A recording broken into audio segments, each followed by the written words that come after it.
If you think to unsettle me by pointing that out, you're sorely mistaken. Another message comes in. Neat. Does he like you? Oh. You sense, with your insight, you sense murderous intent in those words. I don't know. Artie, Kalmatar, you get a message from this lady you just spoke to. You can tell who it's from, but the message pops into your head. Hey, so weird question. How much do you like your nephew? No. Yes, sir. You see her narrowed eyes at you suddenly soften and then go back to her little patrol route. Last.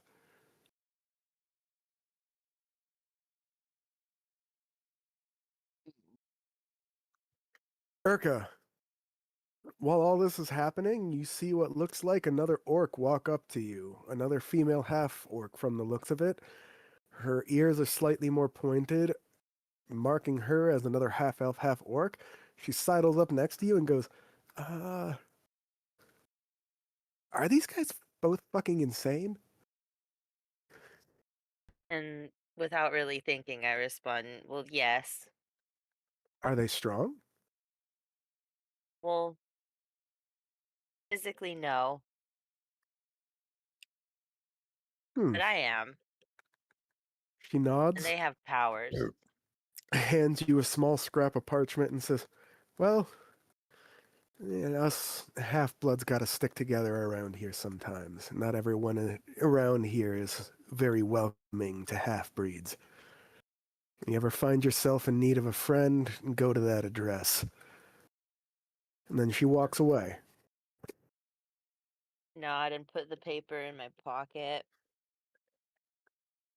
All of you guys are preoccupied with all this bullshit going on, and I'm not even going to allow you to roll perception to see if you notice it, because she chooses, as the NPC, to come up and interact with Urka while you guys are preoccupied. Yeah, that's fine. I just want to get to the bar. Yeah, we should get to the inn. Do you say that in character? I whisper that to myself because I'm just like, did I save? The lady on your arm. Did I goes, save? Not the lady.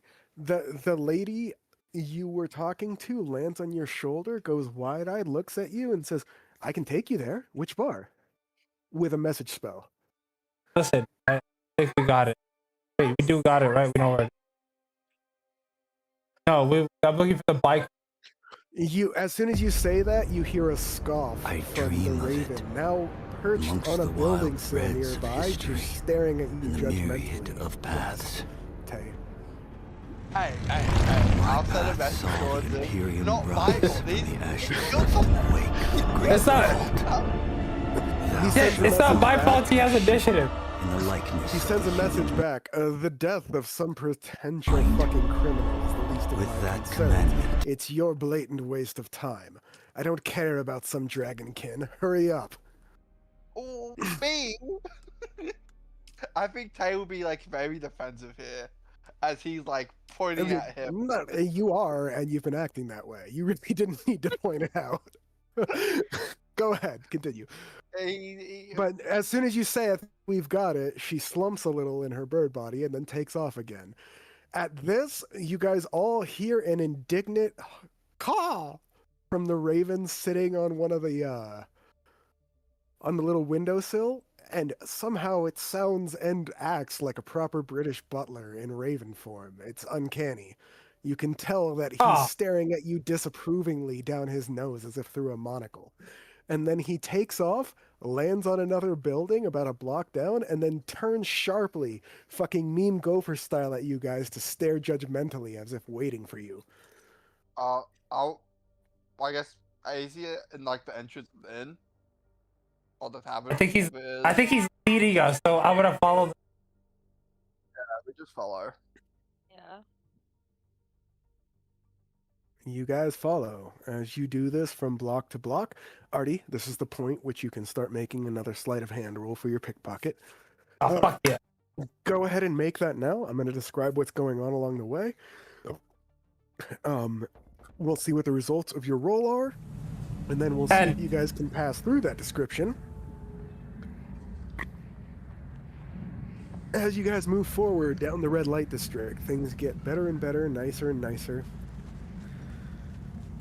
As you move further down, the prostitutes, both male and female, stop calling from you from windowsills and taverns, and instead they seem to be all basically large areas that seem like palatial estates, but with like open fronts instead of gates, where there seem to be half-naked men and women lounging in pools and other places.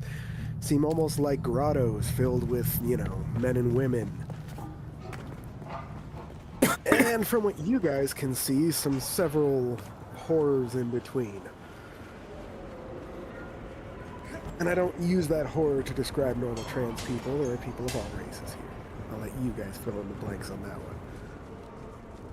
one. As you move up further, you notice that there is a large, ominous shadow with several what look like Gothic statues that loom over even some of the other residences nearby. This place seems to have quite a few people coming and going out of it. It seems to be a very well-off establishment, but unlike some of the other establishments in the nearby area that seem to be very well-off and have a well-off clientele, this one has both opulence and grandeur, but the clientele seem to be shady sorts, hiding their identities, stuff like that. People who clearly don't want to be seen going in and out of this place. In front, there is a pair of statues in front of a large set of gates. The gates are 60 feet tall, 30 feet wide on each side, and on either side of them is a 100-foot tall statue of what looks like a bicorn. The one on the right of the door has a snarl on its face and seems to be charging into battle. Its front hoof raised as if it's about to stomp down. The one on the other side seems almost relaxed, sitting down and lazing like a horse would lay down. Just kind of plop down. As you guys approach, you see the double doors are not the only entrance. There's a small, what looks like a postern gate to the right side of the doors.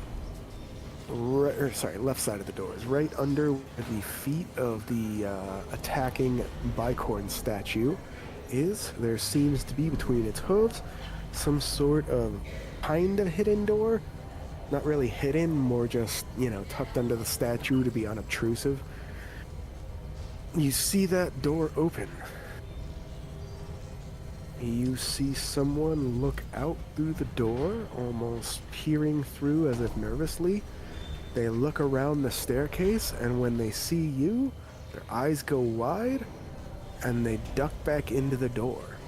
As you guys are walking up the temple towards the place, you see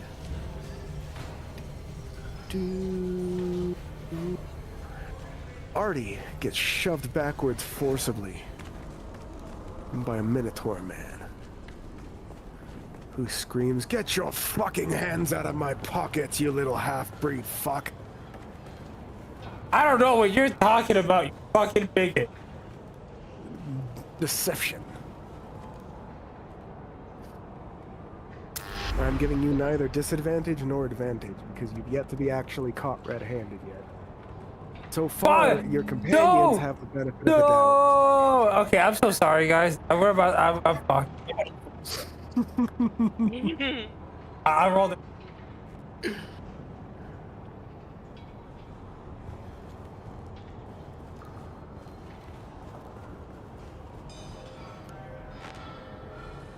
I rolled it. Oh. Sorry, I need a moment to ponder. Welcome back. I will try to, if he probably gets really mad, I'm going to try to like calm down the situation. Oh. No. Urka? You're gonna calm it down. I was gonna say if he rolled an 8, I'd probably stab this guy. Urka? You are. Hold on. Oh, You're hey used to your there, brother's bullshit. friend. Yeah. Looking for anything? You are used to him being caught. Because as charming as he is, he's no fucking pickpocket. I'm pretty sure he's been rolling a flat roll this whole time for that. Yeah. You're used to pulling your siblings' dumbasses out of the fire, and you can see all the signs. I'm going to give you the opportunity right now to act if you feel like it. Before anything else escalates, de-escalates. You want to shank him, you want to talk, I don't give a fuck. But you've seen this before, you've been here before, especially with this particular brother of yours. Yeah. It's considered a shit duty among the more How's martial it? of your family You're to back have to for look more, after him eh? at the taverns, but you end up drawing that duty more often than not because you're half-orc status. You didn't mind before because of the free drinks, and you didn't have to get that close to him. But you're used to the shit. Yeah, so I'm gonna use my bardic inspiration and I wanna stab. Roll to attack. And you said with your short sword earlier, so I'm guessing with your short sword. Yeah. Not to interrupt, but I appreciate having my back. You don't have to take that. You don't have the time to say that yes. yet. She's I'll acting never in a forget moment. a That's out of face. game. Second. That's out I of never game. fail Yeah. to get a good Okay. bargain. I just don't think You do you. I just don't think this is something I just think we gotta You know get what? this out of the Actually, way. Artie, that's a Alright. good point. That's a good point. Take a D4. Inspiration for this. You can't use it on this roll, you can use it on the next, but I am fucking tired of people using their insane bullshit or character backgrounds to do stupid shit that works against the party. I will happily reward somebody whose background makes them be like, nah, I'm gonna shank this bitch for fucking with my friend. Yeah, that's actually. We got places to be. You remember Weirnecko? Motherfucker keeping secrets from the party that were detrimental. He had a flaw that was I keep secrets to a fault, and our DM thought it would be funny to feed him the things that we needed to move on with the story, and he just wouldn't tell any of us. He fucks around, they find out. He tried to attack Artie during one point, and I used it as an excuse to murder him. They were like, oh, we need to talk this down. I'm like, no, there's no talking down. He turned on one of us during a fight. He's dead. I'm not doing this anymore. Like, he's literally holding back information from the party. I'm going to in-game kill him and give him an ultimatum. Make a character that's less douchey to your party, or I'm going to keep killing them. That's fair. He's a Minotaur and he's not having it, and I just don't think conversation's gonna go anywhere good. And also, If I've Respect. learned anything today. Respect. To be fair, No, you learned correctly. That was kind of my point. You guys are in the starting town talking to a bunch of belligerent assholes who are angry because they're not strong enough to move past the first floor. I literally have that in my notes. to be But- fair, we do have 2 charisma characters, and you're attacking somebody that's gonna be close range with us.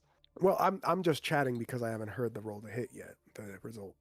Yeah, but I'm just saying logically, outside logic, this is probably gonna fuck Artie up if he gets. you to roll the attack.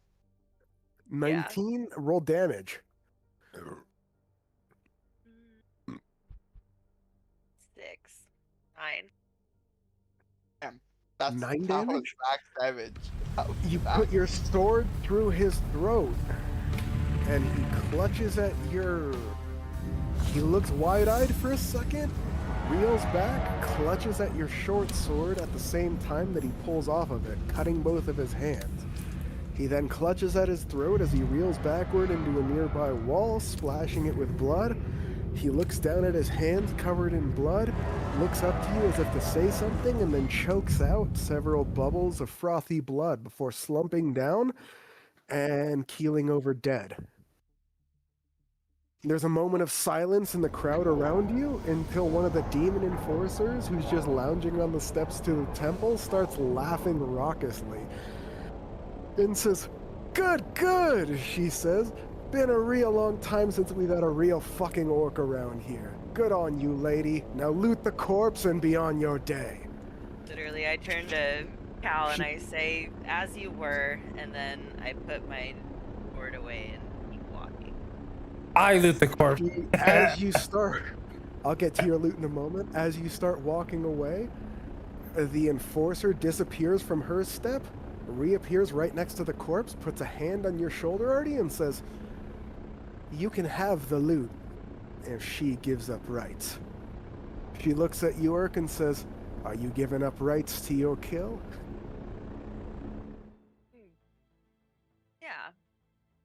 She shrugs and looks down at you, Artie, and says, "Then carry on, Elfling." Looks over at you, Urka, and pulls out a water skin, gives you a little cheers, drinks, and says, "Name's Margot. I'll be keeping an eye on your party."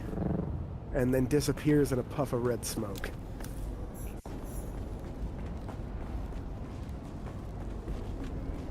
I'll split. Listen, I'll split whatever you do. I need better uncles and aunties. As you say that, you notice that the lady who was following Artie is platform. You notice that she was sitting on one of the little smaller statues lining the staircase up, and the entire time that lady was interacting with Artie, from the moment she put her hands on his shoulder to the moment she disappeared, that hawk was staring daggers at her with fucking murder in her eyes. As soon as she leaves, you see her nod to herself and then take off again, as if to go back to what she was doing on Overwatch. Now you make the scene. Already told her to just keep an eye out and let them know what the lay of the land looked like when they had a moment. She has no fucking clue what the lay of the land here looks like. She's a druid who spends 90% of the time outside of the city doing other shit, and was only here to turn in a quest. So she's learning as she goes, which means she actually has to be up on Overwatch. It's not my fault. Don't blame me. You guys choose to interact with the strangest people, and then I have to roll for their personalities, and then just roll with what those rolls do. The only real control I have. You know, I've got aunts around the crowd. Do any of you have drugs? Around a dozen and a half people raise their hand. I can buy some. You see several of them wince and put their hands down, as if to say, it's not for sale. You see at least 4 people keep their hands up and look at you like you're a new customer. Your insight is high enough and you've been around enough elven marketplaces to recognize the look of a shark who smells blood in the water. At least as applies to merchants.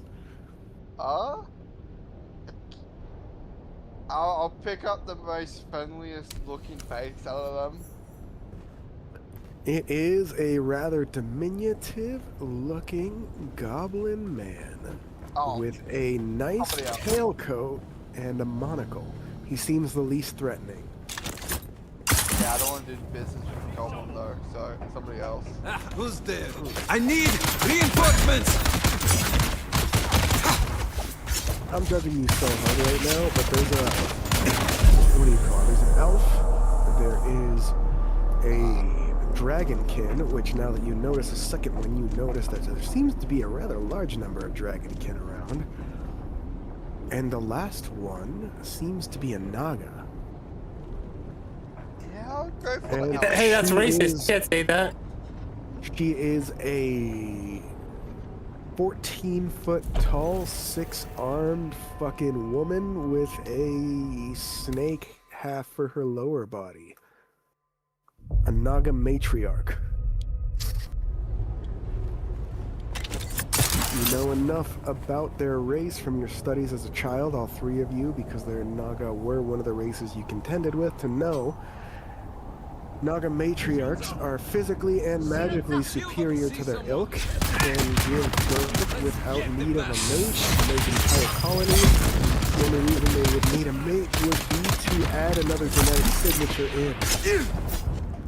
They mate with a dragon, and their scales get tougher, they gain elemental affinities. They mate with an elf, they gain other properties that are based on an elf, but they do not need them to lay eggs. You are all, the reason I tell you that, very nervous to see a Molly and Matriarch nearby, because of the amount of time your people ward with them, you all are very nervous around them. And this particular one, Tay, you notice she's staring at you all with a particular intensity. You notice her mouth something to herself, but you can't quite make it out. Artie, as you're looking through the room with your passive investigation, you notice a Naga lady mouth the words, "Fucking Silverleaf." Oh, no.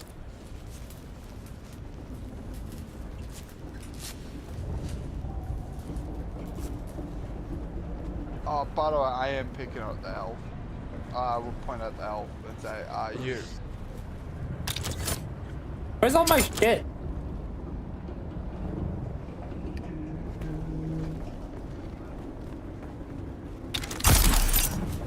Are you going to take a moment to sit there and sift through your pocket for all the shit you stole right now? Or Kill are you them going to take a all. moment to look through your Oh bag no, of stolen I'm goods later? talking about my gun. And then What?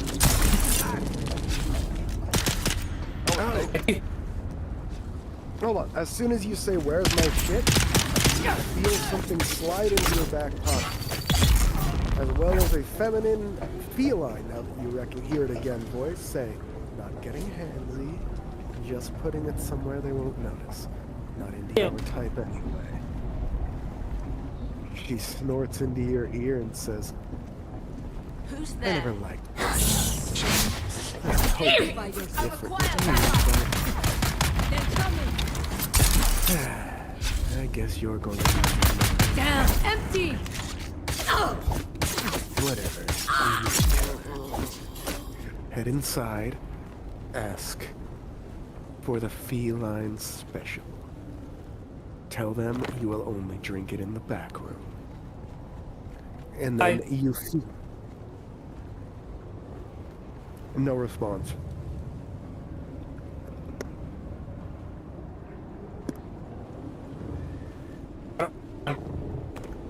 Who are Oh you? yeah? Well, I ignore my alarm clock, Artie. Fuck you.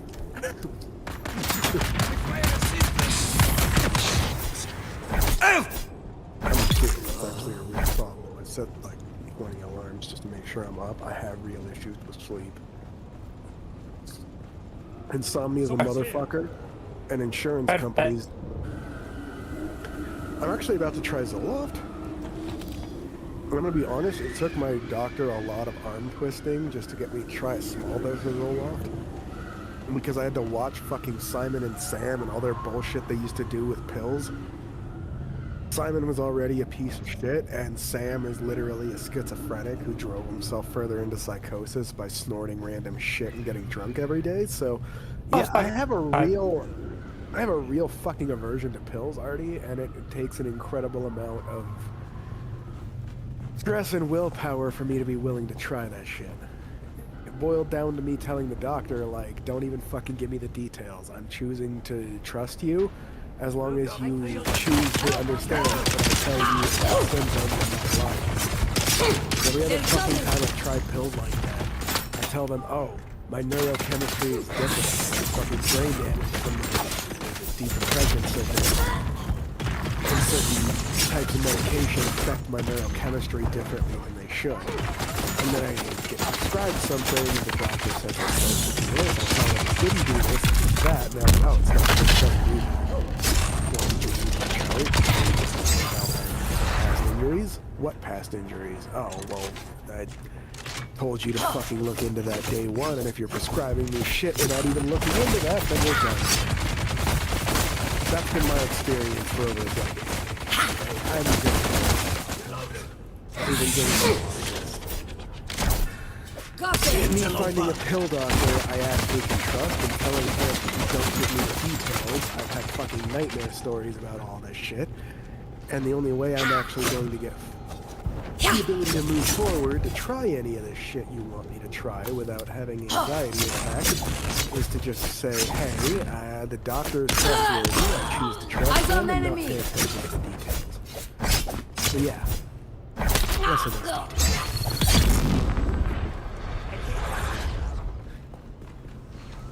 It sounds familiar. I either tried it or I was prescribed for something else. I don't know. I have some kind of fucking sleep medication or something too. Yeah, like Lexapro is weird because you can't like take it with anything else because it doesn't stack like that, and it But like. My really problem different is from the other ones. I haven't had any of those pills long enough to be able to tell that because every time I try to renew my pills, fucking Kyler plays games. I can't So I have the pills for one regiment and then end up not being able to renew it for 6 months, and then I get them back for another 1 month regiment. And it's like, so how the fuck am I even supposed to know if any of these things help or not when Kaiser plays games that prevent me from continuing the goddamn regimen? No, they really do though. So that's why I started using like I had to be like an informed consumer and like Google a bunch of shit and use a fucking subscription I service. found a pill doctor that said if they fuck with you like that, talk to me. I'll deal with it and then charge them for the extra time it takes for me to deal with it. Oh, that's sick. I'm a very happy man with that guy. It's why I Oh, trust him yeah. enough to actually try something like Zoloft. Anyway, I digress. Where were we? And actually, So I was the asking snake for people drugs. and We're the asking for drugs. Getting Alright. drugs. The boys on drugs. Someone's here. You pick the elf and the Naga who's infected. There's someone here. Skipped over her. She walks, or she slithers up to you guys after you point at the elf, and Hiss whispers towards you. I'm not sure you would want to interact too closely with anyone else around here. Silverleaf.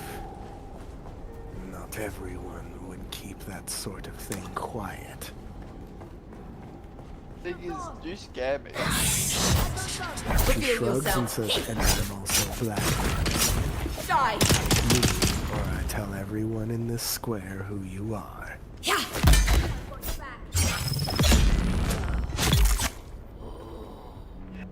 She looks at you, blinks, completely fucking nonplussed. No emotion, no fucking regret, no remorse, no compunction. She's looking at you like you're just another thing she has to check off on her list. I yell very loudly, "Oh my god, you're a Silverleaf?" at her.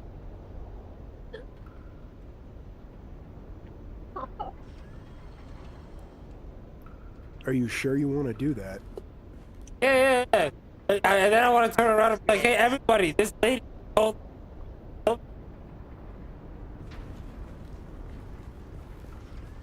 So, You realize, hold Artie, on, hold on. last Be quiet for a second. This is a very important thing I need to say about the natures of Nat 1s and Nat 20s. The Nat 20 allows you to succeed in the very most way possible.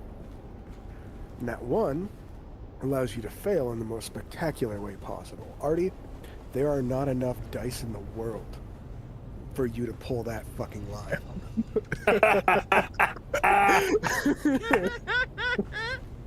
Everyone else in the square looks at you like you're an idiot.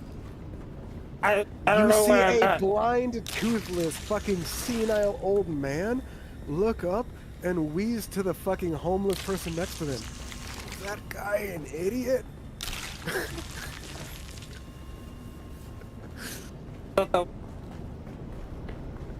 I literally just got done telling you that the Naga are your guys' mortal enemies. Alright. And that's how we ended up here. Because I'm not pulling punches anymore when you guys don't pay attention. The rest of the square laughs, and then several of the people look around, and you hear the name Silverleaf start passing between people's lips. Artie, Blast. I'll get to you in a second. Urka, you're on high alert. As soon as the name Silverleaf came out in public, your hand gripped your sword all the fucking tighter. You know how this ends. You've been here enough times, and you know what your family is.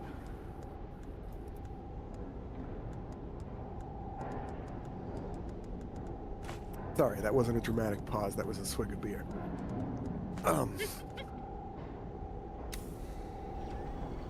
Blast.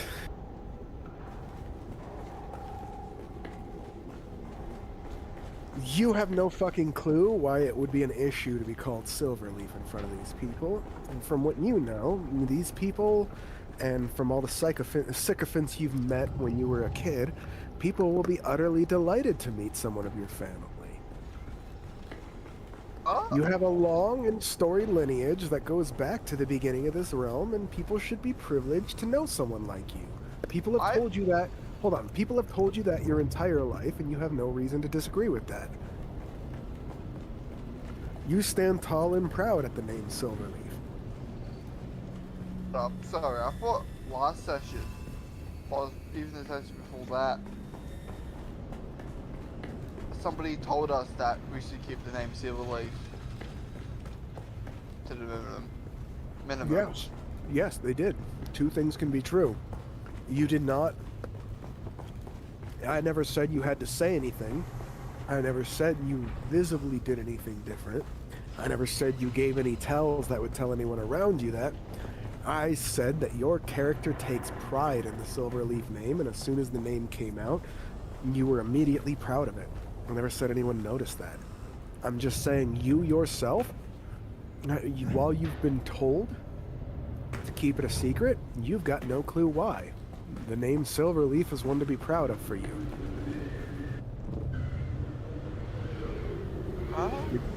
Your grandfather may be a dickhole, but you haven't seen a majority of his worst crimes. Can I... I will whisper towards... Who do I even try? I think I just do in this confusion. Your uncle is known as a lecherous fuck, but not somebody who's ever really turned against his family unless they've given him good reason.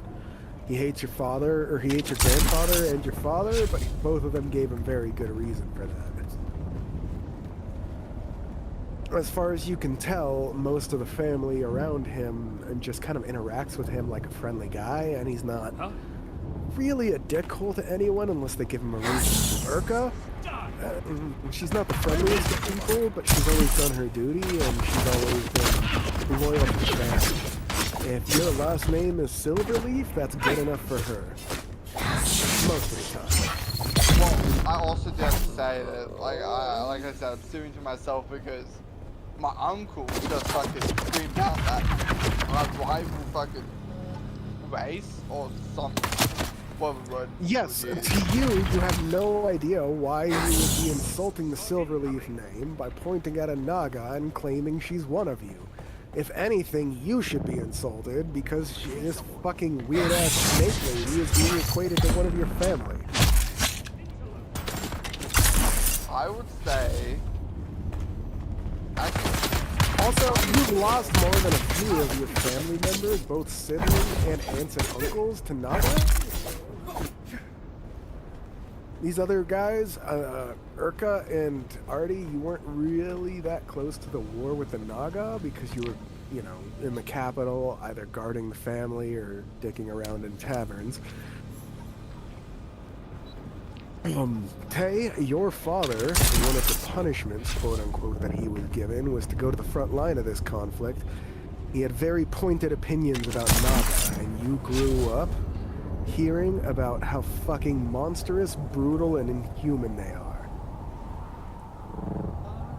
You know, if that's the case, the Naga lady in front of me, I'll tell her to fuck off. I would pay You do you, and it's very much appropriate that you pick the elf instead of her, but continue. Say, fuck off. Stranger danger, I don't know. As I walk up to the elf. She seems taken aback. There's a moment of silence, as if she doesn't know how to respond. Almost as if the DM is Deus Ex Machinazing to give the rest of you guys a chance to respond before I do. Wait, what did he? No. I don't have to repeat that. That's Blasthead's question. I ignore Blast. Okay.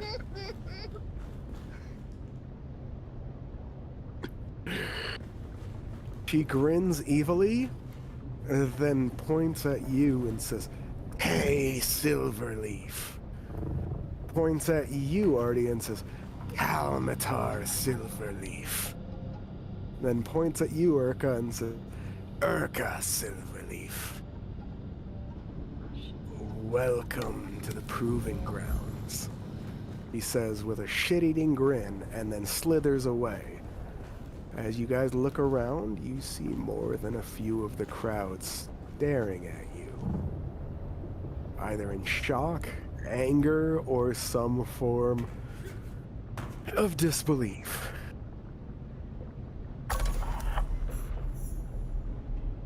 A moment passes in silence. Actually, I don't really care. I'll still be getting my drugs. Another moment passes in silence, and you turn to the elven drug dealer, who will hold his hands up in front of himself and backs away from you slowly. I need help. The rest of them look at you like you're some sort of dangerous animal in their midst. Nobody says a word. All of you begin to get exceedingly uncomfortable. Artie? And the hawk that the lady that you talked to turned into lands on your shoulder and whispers in your ear.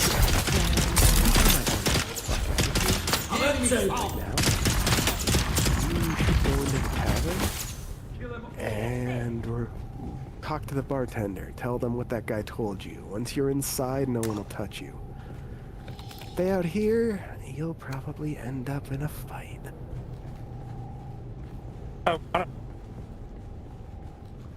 She gives the hawk equivalent of a shrug, which is the clapping of her beak twice and the rustling of her feathers, and says,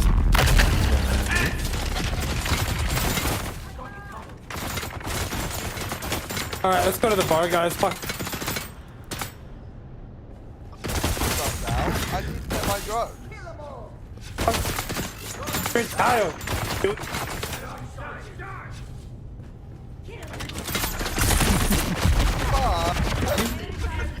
Like just called us bad aunt, uncle, and now he's drugged. and it's the shitty old chastising him about. Hold on. Wisdom save. Last wisdom save.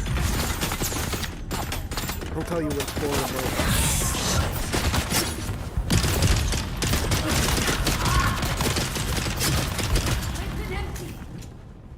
on. 11.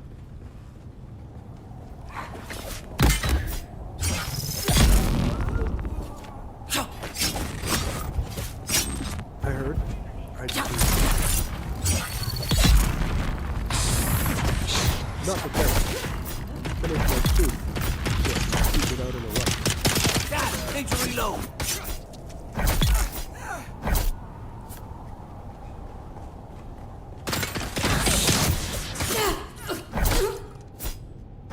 Artie, what exactly did Artie say again? Remind me of the exact wording. Are you too young to do drugs? Or some BS like that? Yeah, he's your child. You are taken aback, Blastheads. Urka, wisdom save. You get advantage wisdom save because you're used to his bullshit. But this one is well beyond the pale. I'm sorry, Artie.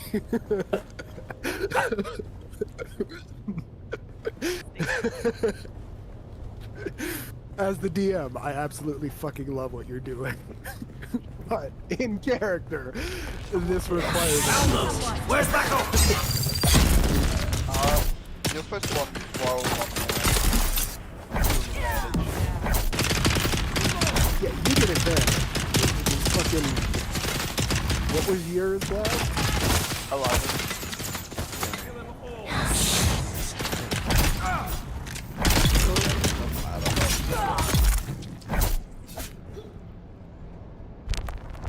Oh yeah, no, I set the DC here, so. But I mean, like, it didn't matter for Yeah. her. She got, yeah. What'd you say, Erica? What would you get? Same thing. Tay was saying. What? The same thing Tay was saying. Who's there? What? Surrounded. What'd you roll for wisdom? Oh, Potter 16. is mine. Yeah. You're fine, Arco? You are taken aback for just a moment? And you realize, like, no, that's not right. Blast, you are absolutely fucking right. You are sitting here looking at him, Mr. fucking Bard, Mr. fucking... I probably didn't do drugs before. I imagine him like what series looks like. Hey baby, you ever had your asshole licked by a fat guy in an overcoat?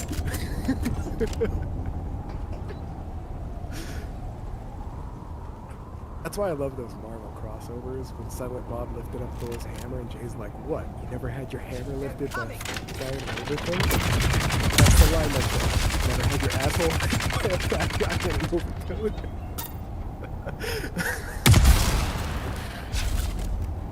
But I digress. Yeah, no, you look at him like, really, you motherfucker, you are gonna tell me you're speechless, taken aback, utterly flabbergasted, unable to respond, just caught completely flat-footed by the absolute fucking absurdity. Continue. Oh.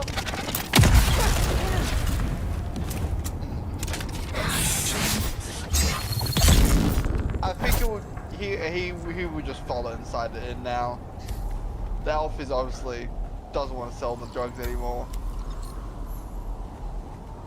According to your passive insight, he seems torn about whether he should sell you drugs or whether or not there will be consequences for not selling you drugs. So it's up to you. I'll give you that with a passive 14. I look at him, I'm like, For the record, guys, reading a fucking lich or something like that, or a dragon, is not going to be that easy. He's reading a peasant. With an average stat block between 6 and 10. Passive insight Honestly? at 14 is more than enough. sounding like a brat, he will probably order him to come here. Your character is a brat. He will order him to come here. Frankly, the only one of you three who isn't a brat is Urka. And I will... What is average price for just like... Not a lot of drugs, but like... I don't know. Really.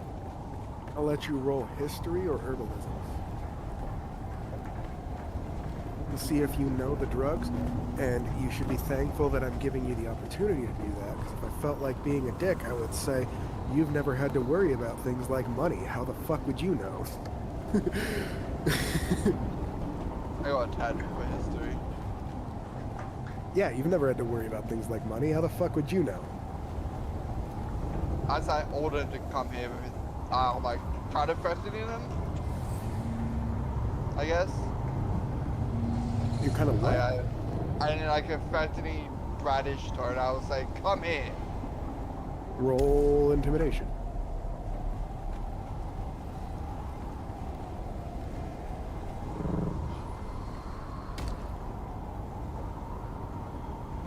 Okay. That's BS. No, it sounds like your intimidation was. You know how dice sometimes end up on like inside, onto the corner. The animation doesn't matter. Yeah, I The know. Die I know. Roller app is an app that does the random number generator. If it does that on the fucking on the little animation, that has nothing to do with the actual number generation. That's what I was saying. Like you missed. You could have gave me the 11. Oh no, I didn't point that out to correct you. I pointed that to tell you that they were thumbing their nose at you. It's a 9. Nana boo boo.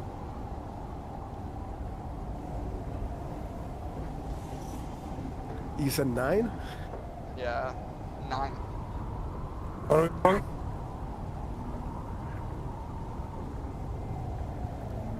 was it I was making a roll for again? Sorry, I got distracted by that fucking... I found way too much joy in that joke and got distracted. What did I ask to roll for again? Intimidation. Right. 9? The elven drug dealer just raises an eyebrow at you, scoffs, and says, I'd get a little past level 1 before you start ordering people around, kid.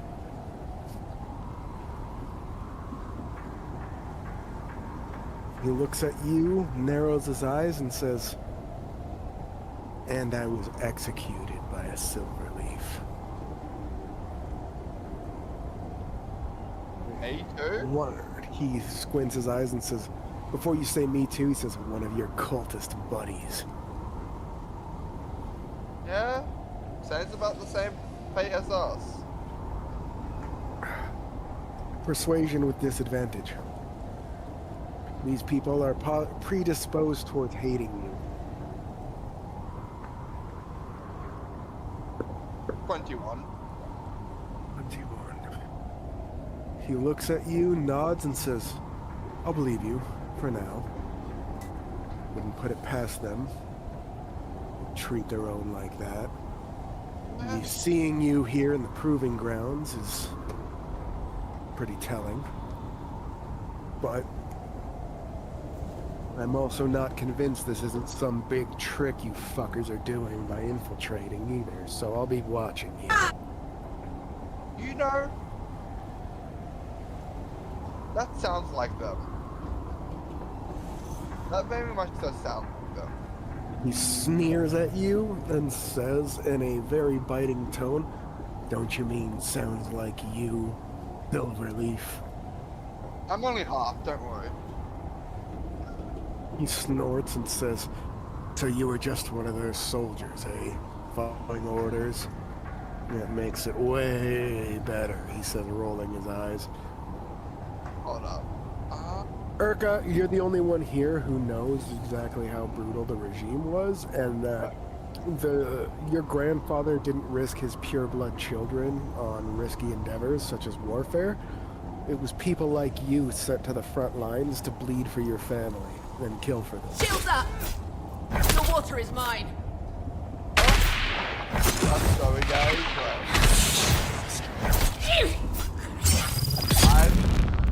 Okay, Chase started to say, oh, no. I was about like a crown prince at the end of my life, I guess. You weren't quite, but you certainly believed that, so I won't make you roll Well, for that. technically, I was the crown prince. Like, I was the next You one. should have been the crown prince, but your grandfather's racism saw that the moment you were born, you were disinherited, even if no one told you.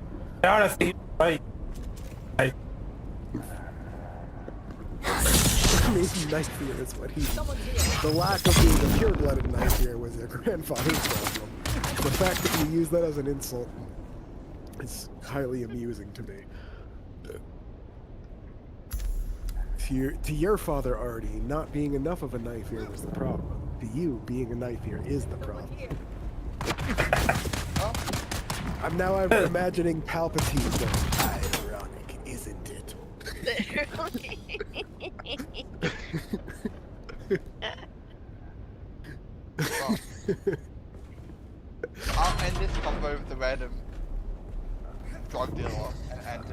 inside the inn. If you guys want to do anything beforehand, they can. Nope. As you enter inside the inn, you see what looks like a massive fucking orc walk outside in your path. He looks at you, sizes you up and down, then looks over at Artie, gives a little nod, and then moves out of your way, Tay, and says, "This way, Mr. Silverleaf." Do I see any hatred in his eyes? Yes, but his hatred is for the person accosting you. I throw him a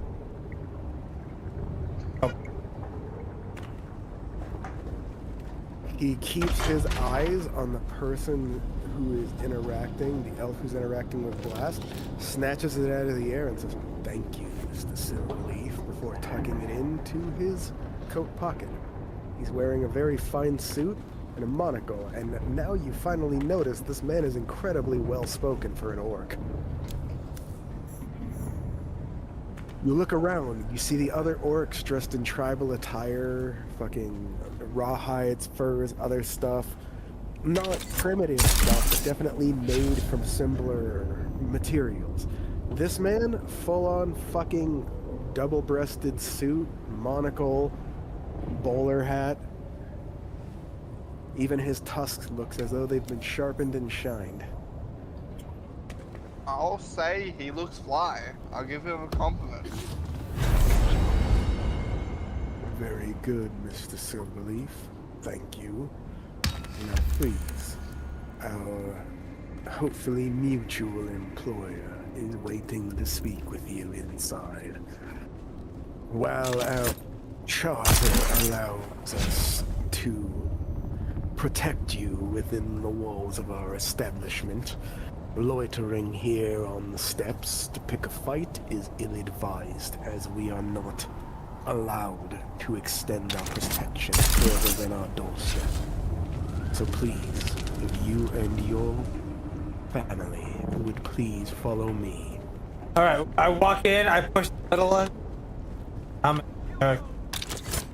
Yeah, like, we follow, and I wait till we're already, like, walking, so it doesn't hold anything. As you guys are walking in, he says, "Very good, thank you, Mr. and Mistresses." What'd you say, Erica?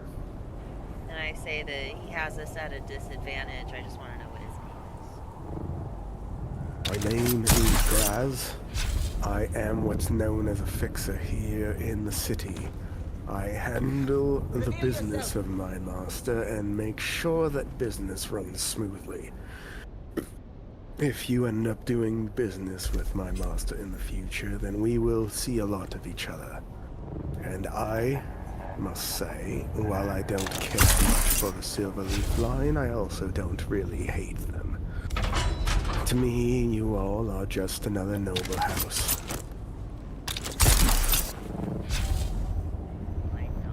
You know, that's incredibly insulting. He shrugs and says, "The fact that you take being called a noble as an insult means that you know exactly what I'm saying. Is it truly an insult when both of us know what the other means without having to spell it out? After all, a dragon who must claim that he is a dragon is no dragon after all. When a true one shows up in front of you, you know exactly what it is by looking, do you not?" My God, he stole that. It's real. Now, I do have a list of one-liners. That has a chart too.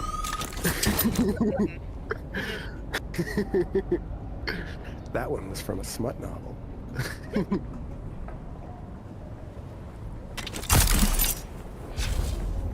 Oh? Also, dick move calling me out. Like, that sounds awful. Well, then you're reading the same smut novels I am. And Oh, we should I really Game of chat. Thrones? And we should really chat. No, that's not from Game of Thrones. No, the Game of Thrones version of that is that a king who must claim that he's king. Oh, yeah, you're right. That Fuck. was Tywin Lannister. No. My version was the cheap, smutty knockoff. Thank you very much. take pride in that fact, considering George R.R. Martin has come out and said straight up he doesn't intend to finish the books, which means I don't intend to fucking watch or read anything else he ever does ever again. I have not watched the fucking House of the Dragon anymore. No. You haven't read the books if you think that's an extreme reaction. No, I That motherfucker left us on a goddamn cliffhanger. The story, fucking Sir Jorah Mormont isn't the one in the fucking grayscale. It's a character that doesn't even exist in the goddamn show.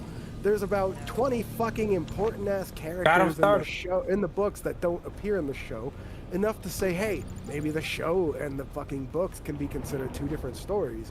And even if I know the ending of the show, maybe the book would be good too. But no, Mr. fucking too fat and old to sit here and say, I'm gonna finish what I started, is gonna say, hey, because everyone sat here and was like, oh, I'm afraid he's not gonna finish it before he dies, I'm just not gonna try to finish it, which has convinced me that that stupid piece of shit has already finished it and is just waiting to release it posthumously as a giant fuck you to his fans, and I refuse to play that game. I refuse to play that game. I'm not even judging. I'm like, yeah, no, you're not wrong. I'm judging. You know how I know that? You know how I know that? Because I'm the exact same kind of spiteful. Feel it. No, I have Fire and Blood sitting on my bookcase like 4 feet away. And I've read, like, I can't. I'll watch any of it though. I read the books.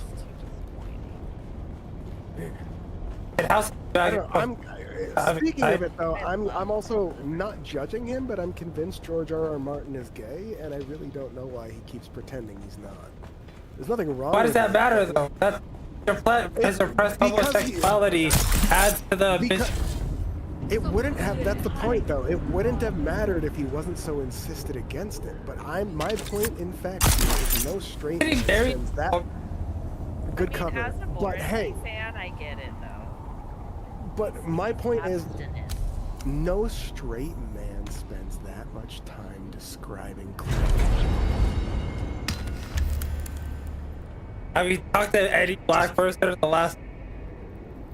Actually, I've read from an author whose name's Street GX, who does a lot of smut. I have a few black authors. What is it with you and smut? I listen. It's a way to shut my brain off. I don't have to pay attention. If I'm gonna be honest, I skip the sex scenes a lot of the time. Most of the time, it's just about Why how are you stupid lying and to me? ridiculous. I don't need you to lie to me. Obviously, I don't skip them through the first time. That would be doing a disservice to the author. But see, she knows what I'm basically fan-written smut. I was there when Harry Potter fan fiction was really popping off in the early 2000s. I don't know. All I'm saying is that if you don't want me to get on a tirade like this, don't call me out for my one-liners, damn it. There was only one bed.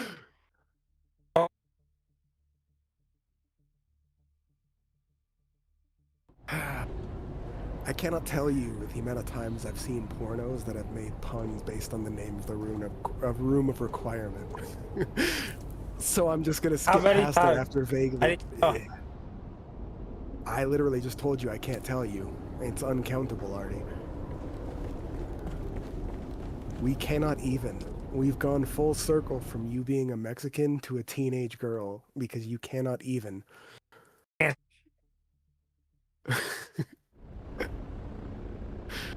What the fuck are we doing? Are we like... me sitting here being defensive because you called me out on my fixation with smut novels. Fucking asshole. Not my... Yes, it is. Don't question my creative method if you're enjoying it. No, I'm fair. I don't even remember where we were. Because now I'm thinking about the next novel. I guess he's not getting drugs. No, children can't do drugs. No, and we're going upstairs with, or we're going... Hold on, no, you guys are going inside. This is all out of character, though. Because honestly, if he heard you complaining about drugs, he probably would have offered you some.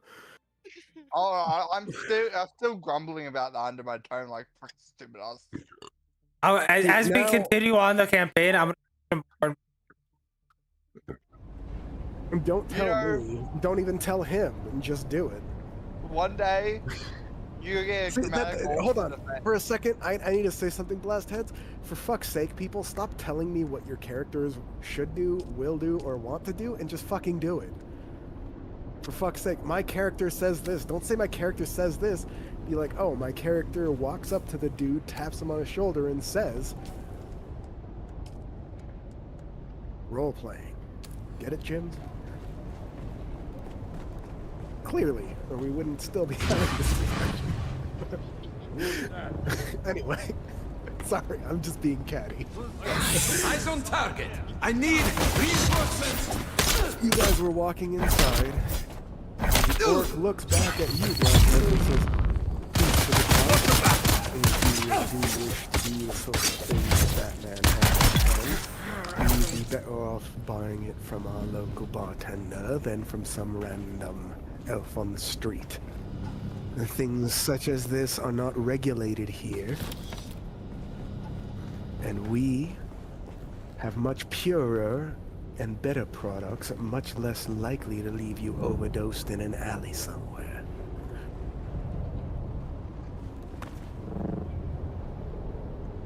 He shrugs, looks at you, and says, "I am not your mother, sir. You may do as you please. I'm merely here to help the guild where I see fit, and where my master sees fit.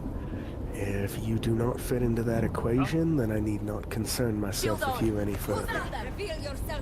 Now, he looks down at the pocket that you have holding the letter of recommendation, considering the fact that you let a man as large as me sneak up behind you to slip you a note without you notice. It seems you still have much to learn. Eyes on hostiles.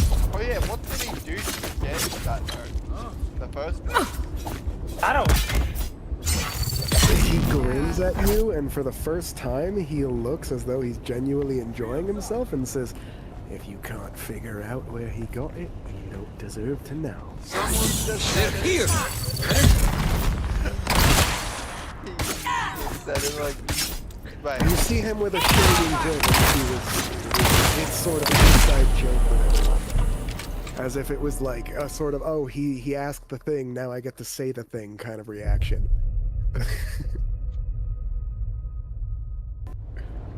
He seems to take genuine pleasure in telling you that. Have you been stealing from everybody this whole time? He shrugs, raises his eyebrow, and looks at you and says, "Fuck no. Any good thief knows that sizing up your mark and hitting the appropriate target is half the battle. Doesn't matter if you make off like a bandit if the motherfucker you stole from is some high-tier ascendant that tracks you down a week later." Back. No. I'm fucking out. I'm the adult. You see the bouncer shrug and say, "True, true. He is the one with the invitation after all." I see someone. Also, Fuck. my full name is Grazdan the Mighty, Identify yourself. but you can all call me Graz. Graz. Ah. Friends call me Graz. He holds out and waits his hand out towards you. His big, meaty mitt about the size of your entire hand and forearm put together. This guy is the biggest fucking orc you've ever seen. And Urka, you've actually served on the front line, so you've seen some big fucking orcs. Yeah. This guy's cool. He looks over at you, sees you staring at him in interest, and nods at you respectfully. And says, "Orcus, you'll find that many will look down on the streets among the purebloods. But I do not look down on those who cannot control the circumstances of their lives. If anyone in our guild gives you shit, you come to me, and you'll find them hanging by their guts." the next time you come around. Try to contain myself and give him a I friend. see someone. Let's Eyes on He nods back at you. Well, you can tell he doesn't really mean anything particular by this. It seems to be something he tells. It's something he said quite a few times, as if he says this to a lot of people. The fact that he didn't tell you and Artie, but told her, leads you to believe that he tells orcs.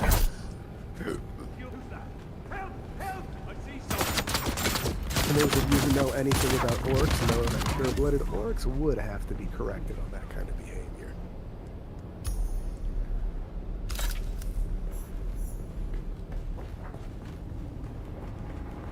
He ushers you inside. Artie! Artie.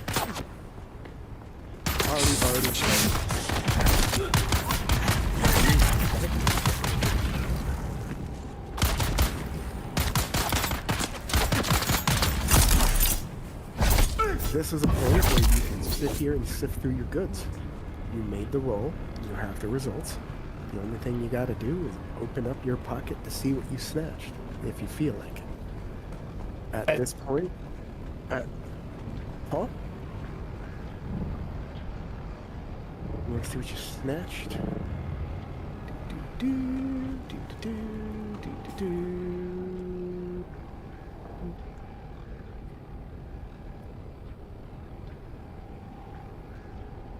Oh yeah, you got the loot from the dead body as well, didn't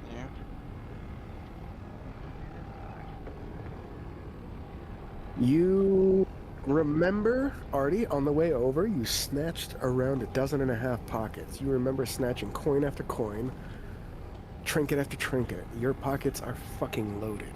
You know that by this time you're going to be a rich man, which is why it's incredibly surprising when you reach into your pocket and it's all gone. Only a single small orb remains. You remove it from your pocket and you notice it's a small glass-like orb with an eye inside. For out of game, it's very much like the Eye of Sauron.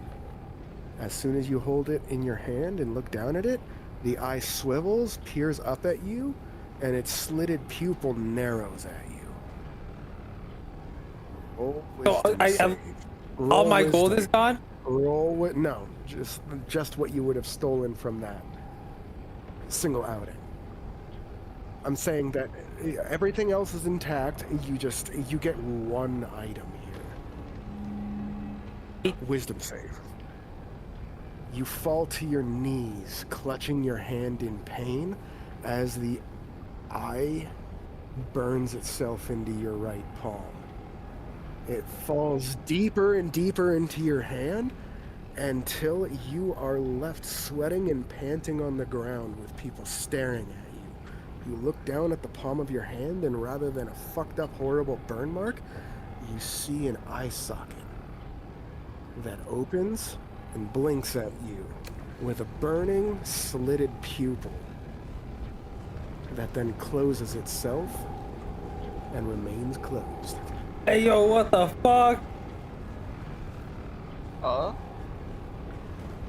Your identification that you now also seem to... Hold on, don't say that name out loud unless you want it.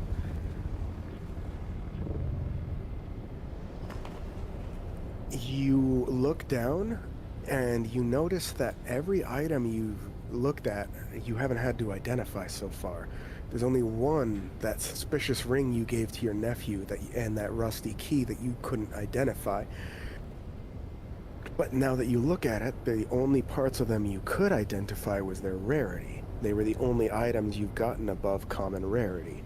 Everything else at common rarity you've just known the description of. Everything that you found above common rarity is simply a series of question marks and then the rarity. But you've had uncommon and rare. The ring was rare, the rusty key was rare, the dungeon key was rare. The health potions were uncommon. The item that I just gave you is mythic. You do not just see question marks when you look at its description, you see fragmented and illegible text that gives you a headache just to look at. The longer you stare at it, the more it hurts. You take 1 psychic damage as you realize that staring at this will actually harm your mind. The only thing you can see from the description is the name of the item I just gave you and the rarity, mythic. Along with the flavor text, you have sticky fingers, my friend. I like that, but I cannot let it go without consequence. Now you have no choice. Continue your path or suffer the consequence. Wait, hold on. What? I don't have it. I don't know what it does yet. Nope. Why am I seeing question? You're not seeing question mark. You're seeing fragmented and digitized text that gives you a headache and psychic damage to look at. Normally, you see question marks on things that are too high of a rarity to identify without the identifier step. Because of your passive investigation and because of how many of these items you've interacted with, you can surmise that anything of common rarity or under doesn't need to be identified, but anything above probably does. This thing is on the mythic tier, which means not only will you need an identify, but you'll probably need quite a specific or high-powered identify just to understand what this does.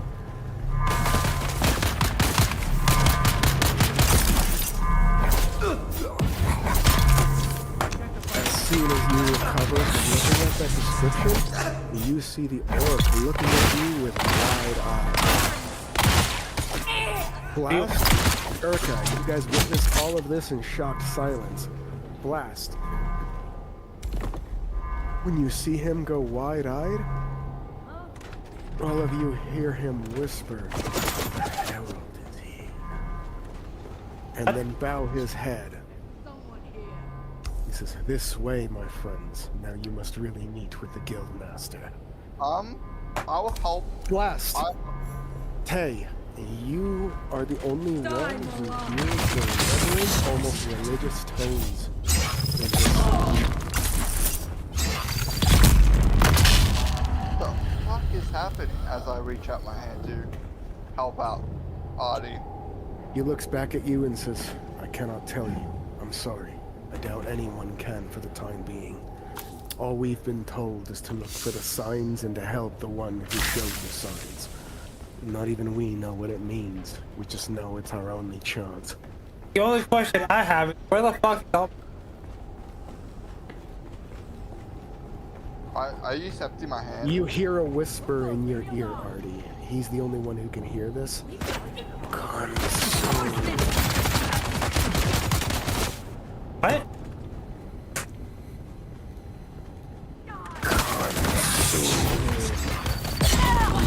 Seen it? More. Boy. More. Okay, but like, are you just gonna take all my shit?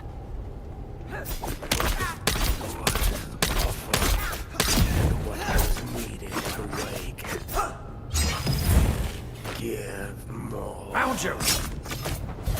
I don't want to give more. I want my gold. You feel a psychic pain. It does not do any damage. Definitely hurts. And you feel dissatisfaction, disappointment. Eyes on enemy! Give me it. At least give me my half of the house.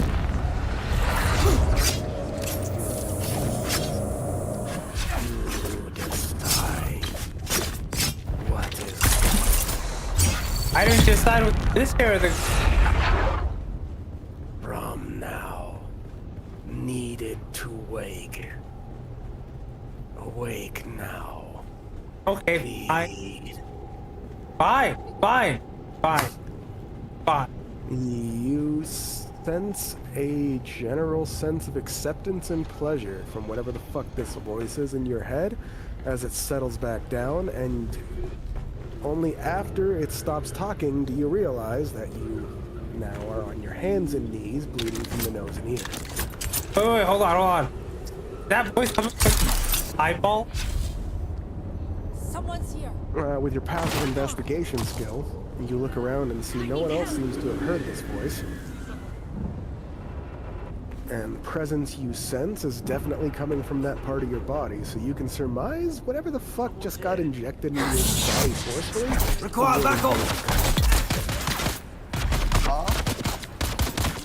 Could I You also see- feel a palpable sense of greed, overwhelming greed that seems to be blending with your own. I mean, let's go, Hold on, take a feature for me. That's our main.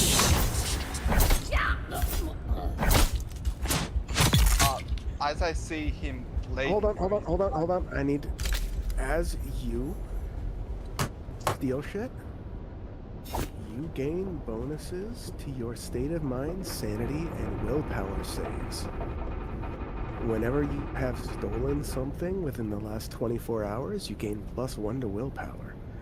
If you have not stolen something within the last 24 hours, you gain a -2 to willpower as the urge to steal overcomes you.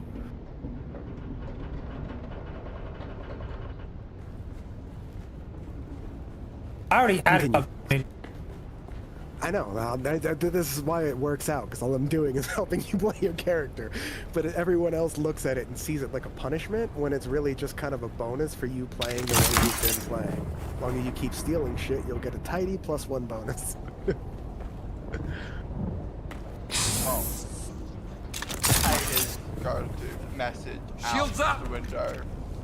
Now, is the hawk inside? Is the lady As you begin to look around and check to see if they're inside, you notice the hawk sitting on one of the chairs, and on the hawk's shoulders is the raven, both of them staring at you judgmentally, as though the hawk seems to be shifting her gaze almost pathologically towards Artie every few seconds.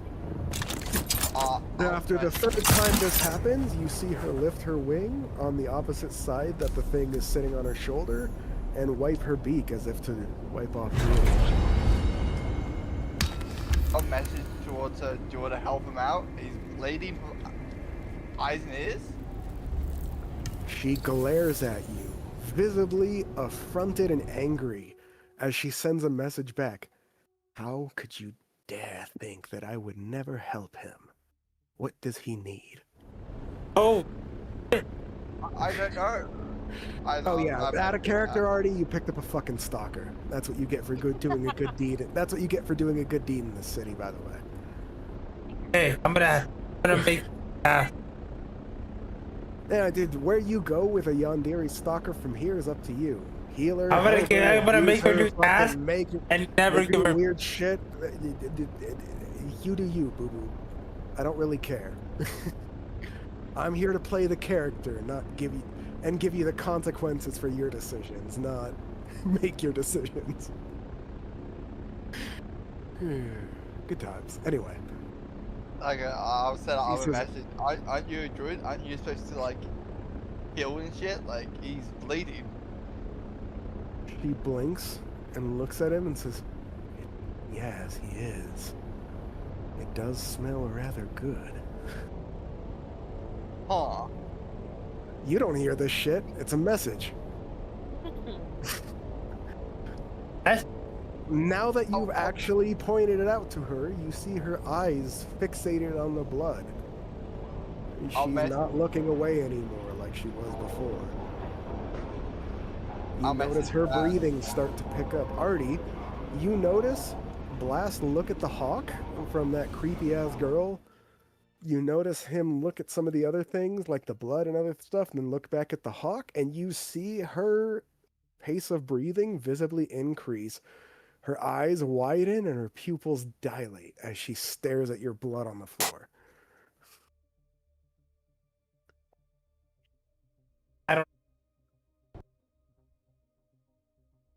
It then mantles its wings, flaps them a few times to shove the raven off, and then flaps down towards the blood, crouches down and starts lapping at it.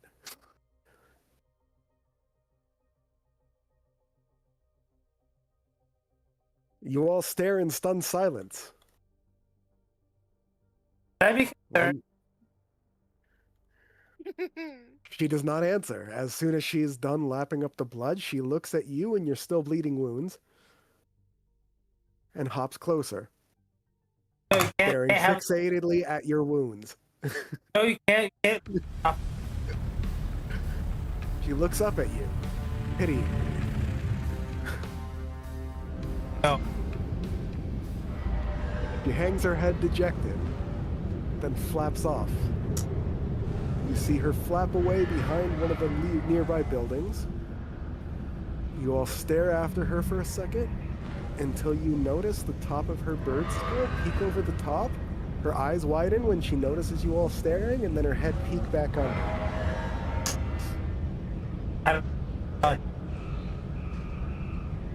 You picked up a Yandere stalker chick. Good luck.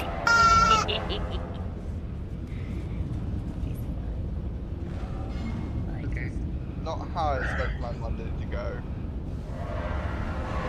Well, you should have known better. Now, before we do that, everybody take 50 XP for successfully navigating through the city without conflict.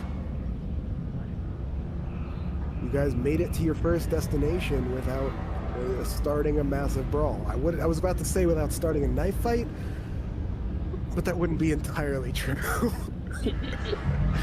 One of you technically ended a knife fight before it even started, though, so it's somewhat of a gray area. But I mean, those people who witnessed the killing seem to have had more respect for her actions than any sort of wariness or bitterness. There didn't seem to be any sort of annoyance or anything. It just, they looked at you, Urka, and Blast. You notice, Urka from your warrior culture, Blast from your passive insight, that they stared at her with more respect rather than fear or hatred after she knifed the guy. Just be like that sometimes. She made a show of strength in a city full of people where might makes right. There's absolutely nothing wrong with that. Yes, it's about time all of you accepted that. You were in hell. Nothing positive you do is likely to have a positive outcome. Actions and consequences down here are specifically curbed to make you suffer. Yep. I did something good. I helped this person great. And now you have this crazy-ass chick following you around who's likely to start knifing people for annoying you, even if you don't want them dead. I'm more concerned about her drinking my blood, to be honest. Well, that sounds like a you problem. She likes it. Yeah. And again, you're in guess. hell. If you think anyone down here is an innocent, Hey, I'm innocent. I was gonna say no. You were sacrificed to trade this with a place. That trading does not make scum. you an innocent.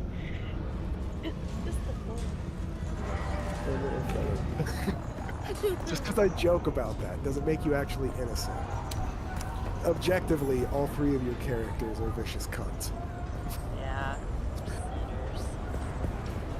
But that doesn't mean the whole campaign has to be in hell. We'll see where You're things back. go, right, guys? Yeah, maybe we'll. Any place is hell. Anyway, any questions, suggestions, things that you guys didn't or did like, want to see more of or less of? No. Yeah, I had fun. Good. I just want you guys all to know that the theme of this particular campaign is actions have consequences. And that applies to both you, your enemies, and the NPCs who get caught in between. Yeah, I just realized.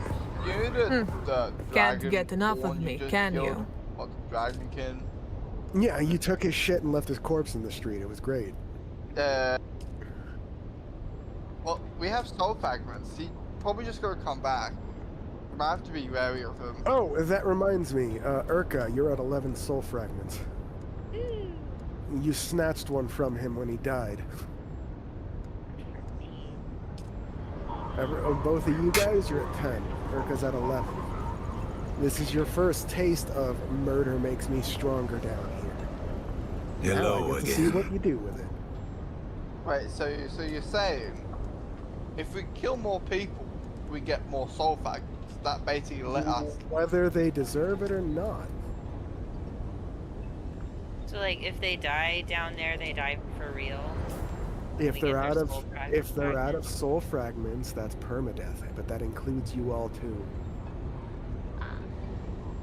Oh? I will not allow one of you to be resurrected if you're out of soul fragments. That character will be dead. Permagone. Not even a true resurrection will bring that character back. I was about to say, like, I don't think any of us is going to get that spell anyway. Yes, but that's also the price I'm making you guys pay for the fact that you don't need a cleric in your party to res people. You get 10 free goddamn reses, and the only price I'm making you have is that the less you have, the more insane you become. And you can even fix that by collecting more soul fragments anyway, so... I think it's rather balanced. It seems the benevolence of the... Frankly, I don't really care. That's how the system works. It would seem the lens red. If you guys don't like it, then I won't do it on the next session, but not What next do we session, but have next here? campaign. That's how it works on this one. Yes. At least while Your we're in the look hells. could definitely use an If you guys escape upgrade. from the hells, then Oh, fuck no. There's a different system and things work like Yeah. normal. But if you guys don't like how this system works, then break out of hell. Yeah, I guess we gotta get resurrected then. Get yourself back to a full, true life, and you won't have to deal with this bullshit That's system it. anymore. There you go. Waiting for us up there. Without But a yeah, I decree of the just land. assume so. And also, I'm assuming with reses. Do you have a good eye for a bargain? I And have all the before- materials and And ingredients one for might future desire. reference, the system was designed to be curbed against you guys and a little unfair towards you. So, yeah. If you end up complaining about the res system, then that's one place where I'll tell you to take a number. Everything else I'll be happy to listen to. The resurrection system, fucking take a number. No, I think the resurrection system is there to, like, counterbalance something else. The last point I will have to make, if your character is unwilling to resurrect, nothing can make them. If you do not want your character to res, nothing will bring them back. Whether they have 10 lives or 1, if you choose not to resurrect so you can make a new character, go for it. That's it. And they will lose their gear, but maintain our XP curve. Your character's old gear will go to the remaining party members, and whether or not they give you back your old gear, share part of it, or just split it amongst themselves, is up to the people who were there when your character died.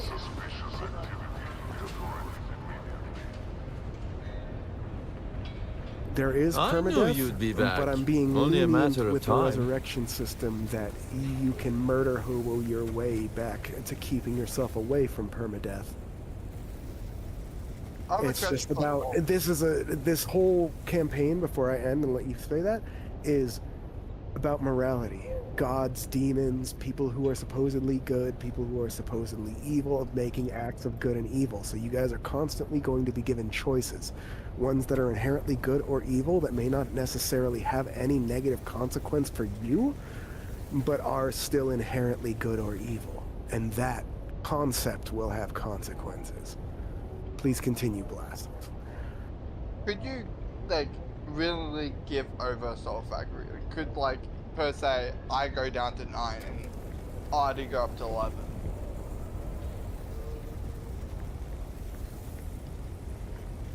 Yes, Is it but like- I would make you go through the hoops of actually having Artie knife and resurrect you for that soul fragment.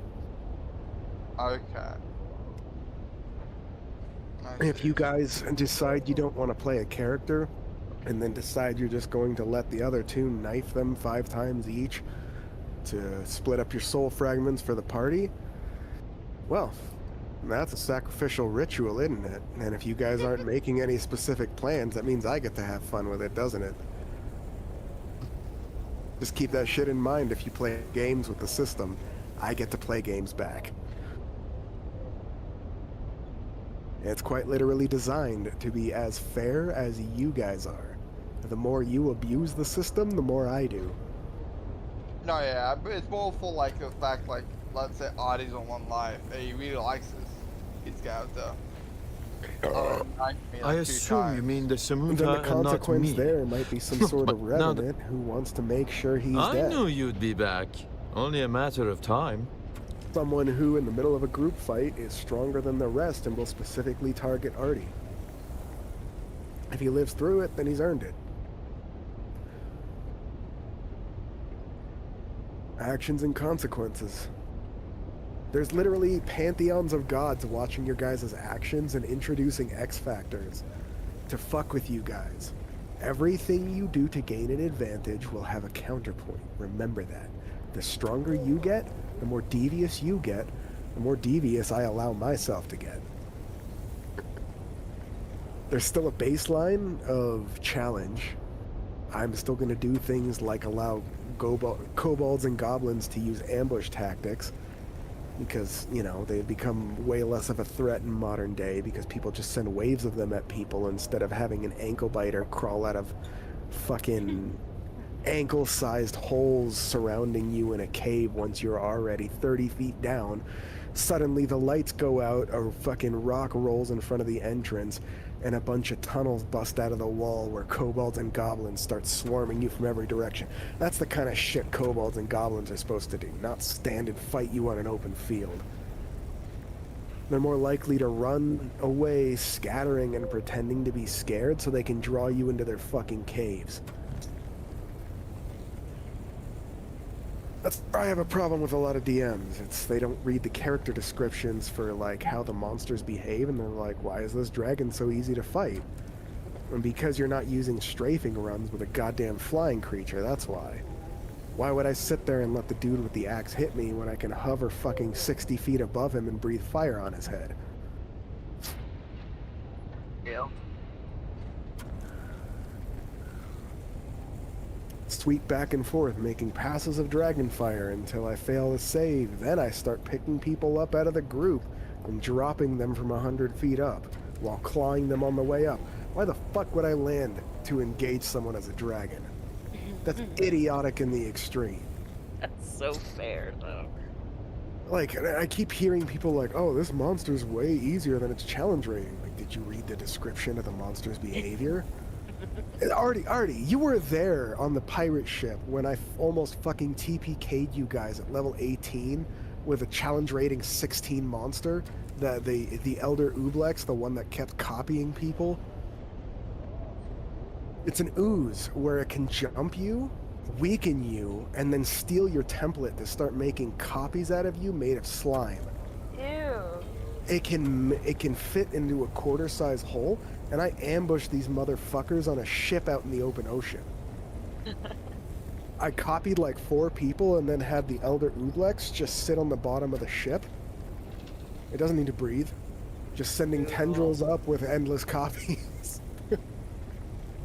I almost total party killed them until I think it was Aztec fucking realized that he was hanging out on the bottom of the ship and hit him with so much necrotic damage that I was like, oh yeah, he's dead.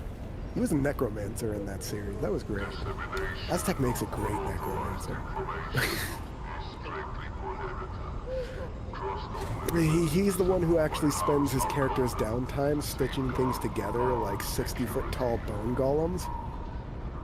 Which is allowed, there's just no spell that lets you do it. You have to spend time crafting it in your downtime. Yeah. No, that's cool.